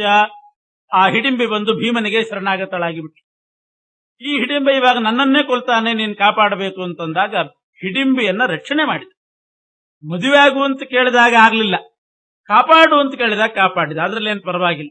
ಮದುವೆ ಆದ್ರೆ ತಪ್ಪಾಗ್ತಿತ್ತು, ಅಣ್ಣನನ್ನು ಬಿಟ್ಟು ವಿವಾಹ ಆದ್ರೆ. ರಕ್ಷಣೆ ಮಾಡು ಅಂತಂದಾಗ ಹಿಡಿಂಬಿಯನ್ನ ಈ ಕಡೆ ಇಟ್ಟು ತಾನು ಹಿಡಿಂಬನ ಹತ್ರ ಯುದ್ಧ ಮಾಡ್ಲಿಕ್ಕೆ ಹೋಗಿದ್ದಾನೆ. ಹಿಡಿಂಬನಿಗೂ ಭೀಮಸೇನ ದೇವರಿಗೂ ಯುದ್ಧ ನಡೀತು. ಎಂಥ ಯುದ್ಧ! ಅವನು ದೊಡ್ಡ ರಾಕ್ಷಸ ಹಿಡಿಂಬ. ರಾಕ್ಷಸರು ಯುದ್ಧ ಮಾಡೋದು ಅಂತಂದ್ರೆ ಗಿಡ ದೊಡ್ಡ ಮರಗಳನ್ನೇ ಎತ್ತಿ ಬಿಡ್ತಿದ್ರಂತೆ. ಮರವನ್ನೇ ಕಿತ್ತೋದು ಯುದ್ಧಕ್ಕೆ ಬರೋದು. ಅಂಥ ಮರ ಕಿತ್ತುಕೊಂಡು ಯುದ್ಧಕ್ಕೆ ಬರ್ತಾ ಇದ್ದಾಗ ಭೀಮಸೇನ ದೇವರು ಅದೇ ಕೆಲಸ ಮಾಡಿದ್ರು. ಅವರೂ ಕೂಡ ಲೀಲಾಜಾಲವಾಗಿ ಮರ ಕಿತ್ತಿ ಯುದ್ಧ ಮಾಡ್ತಿದ್ದಾರೆ. ಮೊದಲು ಹಿಡಿಂಬನಿಗೆ ಹೇಳಿದ್ರಂತೆ, ಇಲ್ಲಿ ಬೇಡ, ಸ್ವಲ್ಪ ಆಚೆ ಹೋಗೋಣ ಅಂದ್ರೆ. ಯಾಕೆಂದ್ರೆ ಅವರೆಲ್ಲ ಮಲಗಿದ್ರು. ಧರ್ಮರಾಜ, ಕುಂತಿ ಅವರೆಲ್ಲ ಸುಖ ನಿದ್ರೆ ಮಾಡ್ತಿದ್ದಾರೆ, ಅವರಿಗೆ ನಿದ್ರಾ ಭಂಗ ಬರಬಾರ್ದು. ಬಹಳ ಹೆದರಿದ್ರು ಬೇರೆ, ಅವರಿಗೆ ಸುಖ ನಿದ್ದೆಗೆ ಭಂಗ ಬರಬಾರ್ದು, ಸ್ವಲ್ಪ ಆಚೆ ಹೋಗೋಣ ಅಂತ ಹೇಳಿ ಹಿಡಿಂಬಿಯನ್ನ ಅಲ್ಲೇ ಬಿಟ್ಟು ಭೀಮ ದೂರ ಕರ್ಕೊಂಡು ಹೋಗಿ, ಬಹುದೂರ ಹಿಡಿಂಬನನ್ನ ಕರ್ಕೊಂಡು ಹೋಗಿ ಯುದ್ಧ ಮಾಡಿದನಂತೆ. ಆ ಎಂಥ ಯುದ್ಧ ಅಂದ್ರೆ ಮೊದಲು ಮುಷ್ಟಿ ಯುದ್ಧ ನಡೀತಂತೆ. ದೂರ ಹೋದ ಮೇಲೆ ಮುಷ್ಟಿ ಯುದ್ಧ. ಆ ಮುಷ್ಟಿ ಯುದ್ಧ ಆದ ಮೇಲೆ ಅದರಲ್ಲಿ ಸೋತ ಮೇಲೆ ಹಿಡಿಂಬ ಮರಗಳನ್ನು ಕಿತ್ತಲಿಕ್ಕೆ ಶುರು ಮಾಡಿದ. ಆ ಮರಗಳೆಲ್ಲ ಖಾಲಿ ಆದ್ವಂತೆ. ಅಲ್ಲಿದ್ದಂತಹ ದೊಡ್ಡ ಬಂಡೆ ಕಲ್ಲು ಕಿತ್ತಿದ, ಅದೆಲ್ಲ ಖಾಲಿ ಆಯಿತು. ದೂರದ ಬೆಟ್ಟಗಳನ್ನೇ ಕಿತ್ತಿದ್ನ. ಮೊದಲು ಮುಷ್ಟಿ ಯುದ್ಧ, ಮರದ ಯುದ್ಧ, ಆಮೇಲೆ ಕಲ್ಲಿನ ಯುದ್ಧ, ಬೆಟ್ಟದ ಯುದ್ಧವೇ ನಡೀತಂತೆ. ಈ ರೀತಿ ಯುದ್ಧ ನಡೆದಾಗ ದೊಡ್ಡ ಭಯಂಕರವಾದಂತಹ ದಟ್ಟವಾದ ಅರಣ್ಯ, ಸುಮಾರು 35 ಮೈಲು ವಿಸ್ತಾರ, ಯಾವ ಮರವೂ ಇಲ್ಲದಂತೆ, ಬೆಟ್ಟ ಇಲ್ಲ, ಗುಡ್ಡ ಇಲ್ಲ, ಕಲ್ಲಿಲ್ಲ, ಆ ರೀತಿ ಆಗೋಯ್ತಂತೆ. ಯಾರಾದ್ರೂ ಪ್ಲಾಟ್ ಮಾಡಿ ಮಾರಬಹುದಾಗಿತ್ತು. ಅಷ್ಟು ಕ್ಲೀನ್ ಮಾಡಿಬಿಟ್ರಂತೆ ಭೀಮ ಮತ್ತು ಹಿಡಂಬ ಸೇರಿ. ಈ ರೀತಿ ಮಾಡಿ ಒಂದೇ ಒಂದು ಮರ ಉಳಿಲಿಲ್ಲಂತೆ, ಒಂದು ಬೆಟ್ಟ ಉಳಿಲಿಲ್ಲ, ಒಂದು ಕಲ್ಲು ಉಳಿಲಿಲ್ಲ, ಆ ರೀತಿ ಮಾಡಿಬಿಟ್ರಂತೆ. ತದಾಸಿ ತುಮುಲಂ ಯುದ್ಧಂ ಭೀಮಸೇನ ಹಿಡಿಂಬಯೋ ತದ್ವನಂ ಪರಿತಃ ಪಂಚಯೋಜನಂ ನಿರ್ಮಹೀರುಹಂ ನಿರ್ಲತಾ ಗುಲ್ಮ ಪಾಷಾಣಂ ನಿರ್ಮೃಗಂ ಚಕ್ರತುರ್ಭೃಶಂ. ಕಾಡೇ ಇಲ್ಲ ಅಂದ್ಮೇಲೆ ಮೃಗ ಎಲ್ಲಿ ಬರಬೇಕು? ಒಂದು ಬಳ್ಳಿ ಇಲ್ಲ, ಒಂದು ಮರ ಇಲ್ಲ, ಒಂದು ಕಲ್ಲಿಲ್ಲ, ಬೆಟ್ಟ ಇಲ್ಲ. ಅಷ್ಟು ಸ್ವಚ್ಛ ಆಗುವ ರೀತಿಯಲ್ಲಿ 35 ಮೈಲು ವಿಸ್ತಾರದ ಜಾಗದಲ್ಲಿ ಹೋರಾಡಿದ್ರಂತ ಅವರಿಬ್ರು. ಇಷ್ಟು ಹೋರಾಡುವಾಗ ಮತ್ತೆ ಇವರಿಗೆ ಎಚ್ಚರ ಆಗದೆ ಇರ್ತದೇನು? ಕುಂತಿ, ಧರ್ಮರಾಜ ಅವರಿಗೆಲ್ಲ ಎಚ್ಚರಿಕೆ ಆಯ್ತು. ಎಲ್ಲರೂ ಬಂದಿದ್ದಾರೆ, ಬಹಳ ಆತಂಕದಿಂದ ಬಂದ್ರಂತೆ. ಇನ್ನೆಚ್ಚು ಯುದ್ಧ ಮಾಡಬಾರದು ಅಂತ ಅನಿಸ್ತು ಭೀಮನಿಗೆ. ಇವರೆಲ್ಲ ಆತಂಕ ಪಡ್ತಾರೆ, ಗಾಬರಿ ಆಗ್ತಾರೆ ಅಂತ ಹೇಳಿ ಆ ಹಿಡಿಂಬನನ್ನ ಭೀಮಸೇನ ದೇವರು ವಧೆ ಮಾಡಿದ್ರು. ಅದು ಅವನಿಗೆ ರುದ್ರದೇವರ ವರ ಇತ್ತು. ಆದರೂ ಕೂಡ ಭೀಮ ರುದ್ರದೇವರ ವರ ಏನು ಅಡ್ಡಿ ಆಗುವುದಿಲ್ಲ ಭೀಮನಿಗೆ, ಆದ್ರಿಂದ ವಧೆ ಮಾಡಿದ. ಹಿಡಿಂಬನ ವಧೆ ಆಯಿತು. ಮತ್ತೆ ಹಿಡಿಂಬಿ ಪುನಃ ಬಂದು ಬೇಡ್ಕೊಳ್ತಾ ಇದ್ದಾಳೆ, ವಿವಾಹ ಆಗು, ಈಗ ನನ್ನ ಮದುವೆ ಆಗು. ಇಲ್ಲ ಅಂದ್ರು ಭೀಮಸೇನ ದೇವರು. ವೇದವ್ಯಾಸ ದೇವರು ಬಂದು ಹೇಳ್ಬೇಕು, ಹೋಗಿ ಕುಂತಿ ಮತ್ತು ಯುಧಿಷ್ಠಿರನ್ನ ಕೇಳಿಲ್ಲಂತೆ, ನೀವಾದ್ರೂ ಹೇಳ್ರಿ. ಯುಧಿಷ್ಠಿರ ಅಡ್ಡಿಯಾಗಿದ್ದಾನೆ, ಇವಾಗ ಬಂದು ಯುಧಿಷ್ಠಿರನ್ನ ಕೇಳ್ಕೊಂಡ್ಲು, ಭೀಮನಿಗೆ ಮದುವೆ ಆಗ್ಲಿಕ್ಕೆ ಹೇಳು. ಹೇಳಿದ ಯುಧಿಷ್ಠಿರ, ಅಣ್ಣನಾದ ನಾನೇ ಅನುಮತಿ ಕೊಡ್ತಿದ್ದೀನಿ, ಮದುವೆ ಆಗು ಅಂತ. ಕುಂತಿ ಹೇಳಿದ್ದು ವಿವಾಹ ಆಗು ಅಂತ. ಸ್ವಲ್ಪ ಹೊತ್ತು ತಡೀರಿ, ವೇದವ್ಯಾಸ ದೇವರು ಬಂದು ಹೇಳ್ತಾರೆ ಅಂತ ಭೀಮ. ವ್ಯಾಸರು ಬಂದು ಹೇಳಬೇಕು, ಅಷ್ಟು ನಿಷ್ಠೆ. ಬಂದು ಕೊನೆಗೆ ಇಷ್ಟೆಲ್ಲ ನಡೀತಾ ಇರುವಾಗಲೇ ವೇದವ್ಯಾಸ ದೇವರು ಬಂದ್ರು. ತಾಭ್ಯಾಂ ಅನುಕ್ತಮಪಿಯನ್ನ ಕರೋತಿ ಭೀಮ ಪ್ರಾದುರ್ಬಭೂವ ನಿಖಿಲೋರು ಗುಣಾಭಿಪೂರ್ಣ. ಶ್ರೀಮದ್ ಆಚಾರ್ಯದ್ದು ಒಂದು ಗಮನಿಸಬೇಕು, ಎಲ್ಲೆಲ್ಲಿ ವೇದವ್ಯಾಸ ದೇವರು ಅಂತ ಉಲ್ಲೇಖ ಮಾಡ್ತಾರೆ, ಬರೇ ವ್ಯಾಸ ಅಂತ ಅನ್ನೋದೇ ಇಲ್ಲ. ಒಂದಿಷ್ಟು ವಿಶೇಷಣಗಳನ್ನು ಕೊಟ್ಟು ನಿಖಿಲ ಗುಣಪರಿಪೂರ್ಣರಾಗಿರ್ತಕ್ಕಂಥ, ನಿರ್ದೋಷರಾದ, ಜ್ಞಾನಾನಂದಾತ್ಮಕರಾದ, ಈ ರೀತಿ ವ್ಯಾಸರಿಗೆ ಹೇಳುವಾಗ ಮೈಮರೆತು ಒಂದೆರಡು ಶ್ಲೋಕ ಅವರ ಗುಣಗಾನ ಮಾಡಿಯೇ ಹೇಳೋದು. ಇಂಥ ಅನೇಕ ಗುಣಭರಿತರಾಗಿರತಕ್ಕಂಥ ವ್ಯಾಸಾತ್ಮಕ ಹರಿಹಿ ಅನಂತ ಸುಖಾಂಬು ರಾಶಿ ವಿದ್ಯಾ ಮರೀಚಿ ವಿತತಃ ಸಕಲೋತ್ತಮೋಲಂ. ಸರ್ವೋತ್ತಮರಾಗಿರ್ತಕ್ಕಂಥ ಜ್ಞಾನ ಮರೀಚಿ ಮಾಲಿಗಳಾದ ವೇದವ್ಯಾಸ ದೇವರು ಅಲ್ಲಿ ಪ್ರಾದುರ್ಭವಿಸಿದರು. ಎಲ್ಲ ಪಾಂಡವರು ನಮಸ್ಕಾರ ಮಾಡ್ತಾರೆ, ಭಕ್ತಿಯಿಂದ ನಮ್ರರಾಗಿ ನಮಸ್ಕಾರ ಮಾಡಿದ್ರು. ಭೀಮಸೇನ ದೇವರು ಕೂಡ ಆವಾಗ ಮಾಡಿದ್ದೇನು ಅಂತಂದ್ರೆ, ಸುಮಧ್ವ ವಿಜಯದಲ್ಲಿ ಚೆನ್ನಾಗಿ ಹೇಳಿದ್ದಾರೆ. ವೇದವ್ಯಾಸ ದೇವರು ಪ್ರಾದುರ್ಭವಿಸಿದ ಕೂಡಲೇ ಮೊದಲು ಇದನ್ನ ಕೇಳಲಿಲ್ಲ, ಹಿಡಿಂಬಿ ಮದುವೆ ಮಾಡ್ಕೊಳ್ತಾ ಇದ್ದಾಳೆ, ಮಾಡ್ಕೊಳ್ಳೋ ಹೇಗೆ ಅಂತ ಕೇಳಲಿಲ್ಲ. ಸಮರ್ಪ್ಯ ಕೃತ್ಯಾನಿ ಕೃತೀಕೃತಾನಿ ವ್ಯಾಸಾಯ ಭೂಮ್ನೆ ಸುಕೃತಾನಿ ತಾವತ್ ಕರಿಷ್ಯಮಾಣಾನಿ ಚ ತಸ್ಯ ಪೂಜಾಂ ಸಂಕಲ್ಪಯಾಮಾಸ ಸಶುದ್ಧ ಬುದ್ಧಿ. ಅದುವರೆಗೆ ಭೀಮಸೇನ ದೇವರು ಏನೇನು ಕರ್ಮ ಮಾಡಿದ್ರು ಅದೆಲ್ಲವನ್ನೂ ಕೂಡ ವೇದವ್ಯಾಸ ದೇವರ ಪಾದಕ್ಕೆ ಅರ್ಪಣೆ ಮಾಡಿದರಂತೆ. ಶ್ರೀಕೃಷ್ಣಾರ್ಪಣ. ಮತ್ತು ಏನು ಅಂದ್ರೆ, ಇದುವರೆಗೆ ನಾನು ಆ ಅರಗಿನ ಮನೆಯಲ್ಲಿ ಪುರೋಚನನ ಅಕ್ಕ 5 ಮಂದಿಯನ್ನು ಕೊಂದದ್ದು, ಅವರ ಮಕ್ಕಳನ್ನು ಕೊಂದದ್ದು, ದುರ್ಯೋಧನಾದಿಗಳನ್ನ ಆಟದಲ್ಲಿ ಪರಾಜಯಗೊಳಿಸಿದ್ದು ಎಲ್ಲವೂ ಕೂಡ ನಿಮ್ಮ ಪೂಜಾರೂಪವಾಗಿ ಮಾಡಿದ್ದೇನೆ ಅಂತಾರಂತೆ ಭೀಮಸೇನ. ಎಲ್ಲವನ್ನೂ ಪೂಜಾರೂಪವಾಗಿ ಮಾಡಿದ್ದೆ. ನದಿಯಲ್ಲಿ ಸ್ನಾನ ಮಾಡುವಾಗ ಎಲ್ಲ ದುರ್ಯೋಧನಾದಿಗಳನ್ನು ಮುಳುಗಿಸ್ತಿದ್ರಂತೆ, ಅದೂ ನಿಮ್ಮ ಪೂಜಾರೂಪವಾಗಿ ಮಾಡಿದ್ದೀನಿ. ನಾನು ಮಾಡಿದ ಕೆಲಸ ಎಲ್ಲ ನಿಮ್ಮ ಪೂಜಾ ಅಂತ ಹೇಳಿ ಸಮರ್ಪಣೆ ಮಾಡಿ, ಮುಂದೆ ಮಾಡೋದನ್ನೆಲ್ಲ ನಿಮ್ಮ ಪೂಜಾರೂಪವಾಗೇ ಮಾಡ್ತೇನೆ ಅಂತ ಸಂಕಲ್ಪನೂ ಕೂಡ ಮಾಡಿದ್ರಂತೆ. ಆಮೇಲೆ ವೇದವ್ಯಾಸ ದೇವರು ಇರ್ಲಿ ಅಂತ ಶುದ್ಧ ಬುದ್ಧಿಯಾದ ಭೀಮಸೇನ ದೇವರಿಗೆ ಹೇಳ್ತಾರೆ, ಈ ಹಿಡಿಂಬಿ ಕೇಳ್ತಾ ಇದ್ದಾಳಲ್ಲ, ಮದುವೆ ಆಗು, ವಿವಾಹ ಮಾಡ್ಕೊ, ಒಂದು ಗಂಡು ಹುಟ್ಟೋ ತನಕ, ಒಂದು ಗಂಡು ಮಗು ಆಗೋ ತನಕ ನಿನ್ ಜೊತೆಗಿರ್ಲಿ. ಒಂದು ಗಂಡು ಮಗು ಹುಟ್ಟಿದ ಮೇಲೆ ಇವಳನ್ನು ಬಿಟ್ಟುಬಿಡು, ತಾಯಿ ಮಗ ಇಬ್ರು ಕೂಡ ಹೋಗ್ಲಿ, ಅಲ್ಲಿವರೆಗೆ ನೀನು ಮದುವೆ ಮಾಡ್ಕೋ ಅಂತ ವೇದವ್ಯಾಸ ದೇವರ ಆಜ್ಞೆ ಆಯ್ತು. ಭಾರತೀ ದೇವಿ ಆವೇಶ ಇತ್ತು, ಭೀಮನಿಗೂ ಅದು ಗೊತ್ತಿತ್ತು. ವ್ಯಾಸರು ಹೇಳಲಿ ಅಂತ ಕಾಯ್ತಾ ಇದ್ದ ಭೀಮ, ವೇದವ್ಯಾಸ ದೇವರು ಹೇಳಿದ ಕೂಡಲೇ ಮದುವೆ ಆಗ. ಇದೇ ನೋಡಿ ಭೀಮಸೇನ ದೇವರಿಗೂ ಭೀಷ್ಮಾಚಾರ್ಯರಿಗೂ ಇರತಕ್ಕಂಥ ವ್ಯತ್ಯಾಸ. ಕುರುವೃದ್ಧ ಪಿತಾಮಹ, ಕುರುವೃದ್ಧರಾದ ಪಿತಾಮಹರು ಭೀಷ್ಮಾಚಾರ್ಯರು. ಆದರೆ ಭೀಮ ಮಾಡಿದ ಹಾಗೆ ಅವರು ಮಾಡಲಿಲ್ಲ ನೋಡಿ. ಇದೇ ಭೀಷ್ಮಾಚಾರ್ಯರು ಅವರ ಹತ್ರ ಬಂದು ಪರಶುರಾಮ ದೇವರು ಹೇಳಿದ್ರು, ಅಂಬೆಯನ್ನ ಮದುವೆ ಆಗು. ಪೂರ್ವ ಜನ್ಮದಲ್ಲಿ ನಿನ್ನ ಹೆಂಡತಿಯನ್ನೇ ಮದುವೆ ಆಗುವಂತ ಪರಶುರಾಮ ದೇವರು ಹೇಳಿದ್ರೆ ಭೀಷ್ಮ ಮದುವೆ ಆಗಲಿ. ಇಲ್ಲ, ನಾನು ಪ್ರತಿಜ್ಞೆ ಮಾಡಿದ್ದೀನಿ, ಬ್ರಹ್ಮಚಾರಿ ಆಗಿರ್ತೀನಿ ಅಂತ ಪ್ರತಿಜ್ಞೆ ಮಾಡಿದ್ದೀನಿ, ನನ್ನ ಪ್ರತಿಜ್ಞೆ ನನಗೆ ಮುಖ್ಯ ಅಂತ ಪರಶುರಾಮ ದೇವರು ಹೇಳಿದ್ರು ಕೂಡ ಭೀಷ್ಮಾಚಾರ್ಯರು ಮದುವೆ ಆಗ್ಲಿಲ್ಲ. ಯಾಕೆ? ಪ್ರತಿಜ್ಞಾ ಹಾನಿ ಆಗ್ತದೆ ಅನ್ನುವ ಪ್ರಸಂಗ ಬಂತು. ಅದೇ ಪ್ರಸಂಗ ಭೀಮನಿಗಿತ್ತು.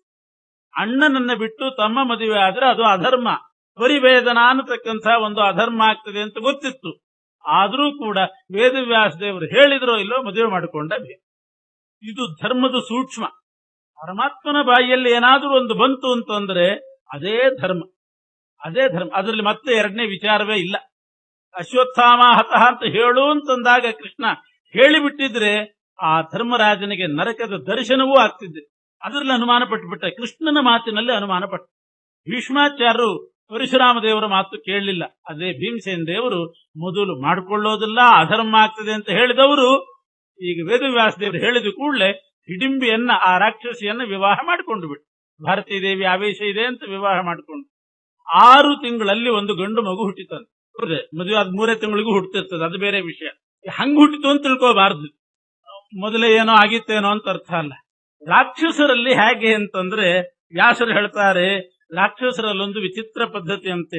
ಸದ್ಯೋ ಹಿ ಗರ್ಭಂ ರಾಕ್ಷಸ್ಯೋ ಲಭಂತೆ ಪ್ರಸವಂತಿ ಚ. 6 ತಿಂಗಳಿಂದ ಗರ್ಭಿಣಿಯಾಗಿದ್ಲು ಅಥವಾ ಅದಕ್ಕಿಂತ 3 ತಿಂಗಳು ಮುಂಚೆ ಗರ್ಭಿಣಿಯಾಗಿದ್ಲು ಅಂತ ಅರ್ಥ ಅಲ್ಲ. 6 ತಿಂಗಳು ಆದ ಮೇಲೆ ಸದ್ಯ ಗರ್ಭಧಾರಣೆ ಮಾಡಿದ್ಲು, ಸದ್ಯ ಜನ್ಮ ಕೊಟ್ಟುಬಿಟ್ಲಂತ ಒಂದು ಮಗುವಿಗೆ. 9 ತಿಂಗಳು ಗರ್ಭವಾಸ ಇದೆಲ್ಲ ಇಲ್ಲ ರಾಕ್ಷಸಿಯರಲ್ಲಿ. ಇಂಥ ವಿಚಿತ್ರ ದೇವತೆಗಳಲ್ಲಿಯೂ ಇದೆ. ಕೇವಲ ಸ್ಪರ್ಶ ಮಾತ್ರದಿಂದ ವಾಯುದೇವರು ಬಂದು ಕುಂತಿಯನ್ನು ಸ್ಪರ್ಶ ಮಾತ್ರ ಮಾಡಿದ್ದಕ್ಕೇನೆ ಭೀಮಸೇನ ದೇವರು ಹುಟ್ಟಿದ್ರು. ಸ್ಪೃಷ್ಟೈ ವಯಂ ಪ್ರೀತಿ ಮತಾ ನಿಲೇನ ನರೇಂದ್ರ ಕಾಂತ ಸುಷುವೇತ್ರ ಕುಂತಿ. ಹಾಗೆ ರಾಕ್ಷಸಿಯಾದ ಹಿಡಿಂಬಿಯೂ ಕೂಡ ಸದ್ಯೋಗರ್ಭವನ್ನ ಧಾರಣೆ ಮಾಡಿ ಭೀಮಸೇನ ದೇವರಿಂದ ಒಂದು ಮಗುವಿಗೆ ಜನ್ಮ ಕೊಟ್ಲು 6 ತಿಂಗಳಾದ್ಮೇಲೆ. 6 ತಿಂಗಳವರೆಗೆ ಹೇಗೆ ಇವರದ್ದು ವ್ಯವಹಾರ ನಡೀತು ಅಂತಂದ್ರೆ, ಹಿಡಿಂಬಿಯನ್ನ ವಿವಾಹ ಮಾಡಿಕೊಂಡ ಮೇಲೆ ಆ ಭೀಮಸೇನ ದೇವರನ್ನ ಹಿಡಿಂಬಿ ಹೆಗಲ ಮೇಲೆ ಕೂಡಿಸ್ಕೊಂಡು ಸೂರ್ಯೋದಯ ಆದ ಕೂಡಲೇ ಹೋಗ್ತಿದ್ಲಂತ. ಸೂರ್ಯೋದಯ ಆದ ಕೂಡಲೇ ಹೆಗಲ ಮೇಲೆ ಕೂಡಿಸ್ಕೊಂಡು ಭೀಮಸೇನ ದೇವರನ್ನ ಎಲ್ಲಾ ಕಡೆ ನಂದನವನ, ಇಂದ್ರವನ ಅಲ್ಲೆಲ್ಲ ಸುತ್ತಾಡಿಸಿ ಬಂದು ಸಾಯಂಕಾಲಕ್ಕೆ ತಿಳಿಸ್ತಿದ್ಲಂತ. ರಾತ್ರಿ ಪರಿರಕ್ಷಣೆಗೆ ಬೇಕು ಇವರಿಗೆ. ಇದೇ ರೀತಿ 6 ತಿಂಗಳು ನಡೀತು. 6 ತಿಂಗಳಾದ ಮೇಲೆ ಅವಳು ಹಿಡಿಂಬಿ ಒಬ್ಬ ರಾಕ್ಷಸನಿಗೆ ಜನ್ಮ ಕೊಟ್ಲು. ಅವಳು ರಾಕ್ಷಸಿಯೇ. ರಾಕ್ಷಸಿ ಅಂತಂದ ಕೂಡಲೇ ಕೆಟ್ಟ ರಾಕ್ಷಸಿ ಅಂತಲ್ಲ, ಸಾತ್ವಿಕರಾದಂತಹ ರಾಕ್ಷಸರು. ರಾಕ್ಷಸರಲ್ಲೂ 2 ಗಣ ಇದೆ. ದೇವಗಣಕ್ಕೆ ಸೇರಿದಂತಹ ರಾಕ್ಷಸರು ಅಂತಿದ್ದಾರೆ. ಆ ರೀತಿ ಒಬ್ಬ ರಾಕ್ಷಸ ಘಟೋತ್ಕಚ ಅನ್ನತಕ್ಕಂತಹ ರಾಕ್ಷಸನಿಗೆ ಜನ್ಮ ಕೊಟ್ಟು. ಈ ಹೆಸರು ಕೇಳುವಾಗ ಸ್ವಲ್ಪ ವಿಚಿತ್ರವಾಗಿ ಕಾಣ್ತದೆ. ಘಟೋತ್ಕಚ ಇದೇನ್ ಹೆಸರು? ಶ್ರೀಮದ್ ಆಚಾರ್ಯ ಹೇಳ್ತಾರೆ, ಅವನು ಯಾಕೆ ಘಟೋತ್ಕಚ ಅಂತ ಹೆಸರಿಟ್ರು ಅಂತಂದ್ರೆ, ಹಿಡಿಂಬಿಯಲ್ಲಿ ಆ ಘಟೋತ್ಕಚ ಹುಟ್ಟುವಾಗ ಹುಟ್ಟಿದ ಅವನ ತಲೆ ಘಟ ಇದ್ದಾಗಿತ್ತಂತೆ, ಗಡಿಗೆ ಇದ್ದಾಗಿತ್ತಂತೆ. ತಲೆ ಮೇಲೆ ಒಂದೇ ಒಂದು ಕೂದಲಿಲ್ಲ ಹುಟ್ಟಿದಾಗ. ಪೂರ್ತಿ ಗಡಿಗೆ ಹೇಗೆ ಡಬ್ಬ ಹಾಕಿದ್ರೆ ಇರ್ತದೋ ಹಾಗಿತ್ತಂತೆ. ಇದೇನಿದು ಇಂಥ ಮಗು ಹುಟ್ಟಿತು ಅಂತ ಯೋಚನೆ ಮಾಡುವಾಗ್ಲೇನೆ ಉತ್ಕಚ ಮೇಲ್ಮುಖವಾಗಿ ತಲೆ ಕೂದಲು ಹುಟ್ಟಿತ್ತಂತೆ. ಆದ್ರಿಂದ ಅವನಿಗೆ ಘಟೋತ್ಕಚ ಅಂತ ಹೆಸರಿಟ್ಟಂತೆ. ಪೂರ್ವಂ ಘಟೋಪಮಮುಷ್ಯ ಶಿರೋಹಿ ಜಾತಂ. ಅವನು ಹುಟ್ಟುವಾಗ ಘಟೋಪಮವಾದಂತಹ ಶಿರಸ್ಸು, ಉತ್ಕಚ, ಕಚ ಅಂದ್ರೆ ಕೇಶ, ಅದು ಉತ್ ಅಂದ್ರೆ ಮೇಲ್ಮುಖವಾಗಿ ಕೇಶಗಳಲ್ಲಿ ಬೆಳೆದ್ರಿಂದ ಅವನಿಗೆ ಘಟೋತ್ಕಚ ಅಂತ ಹೆಸರು ಬಂತು.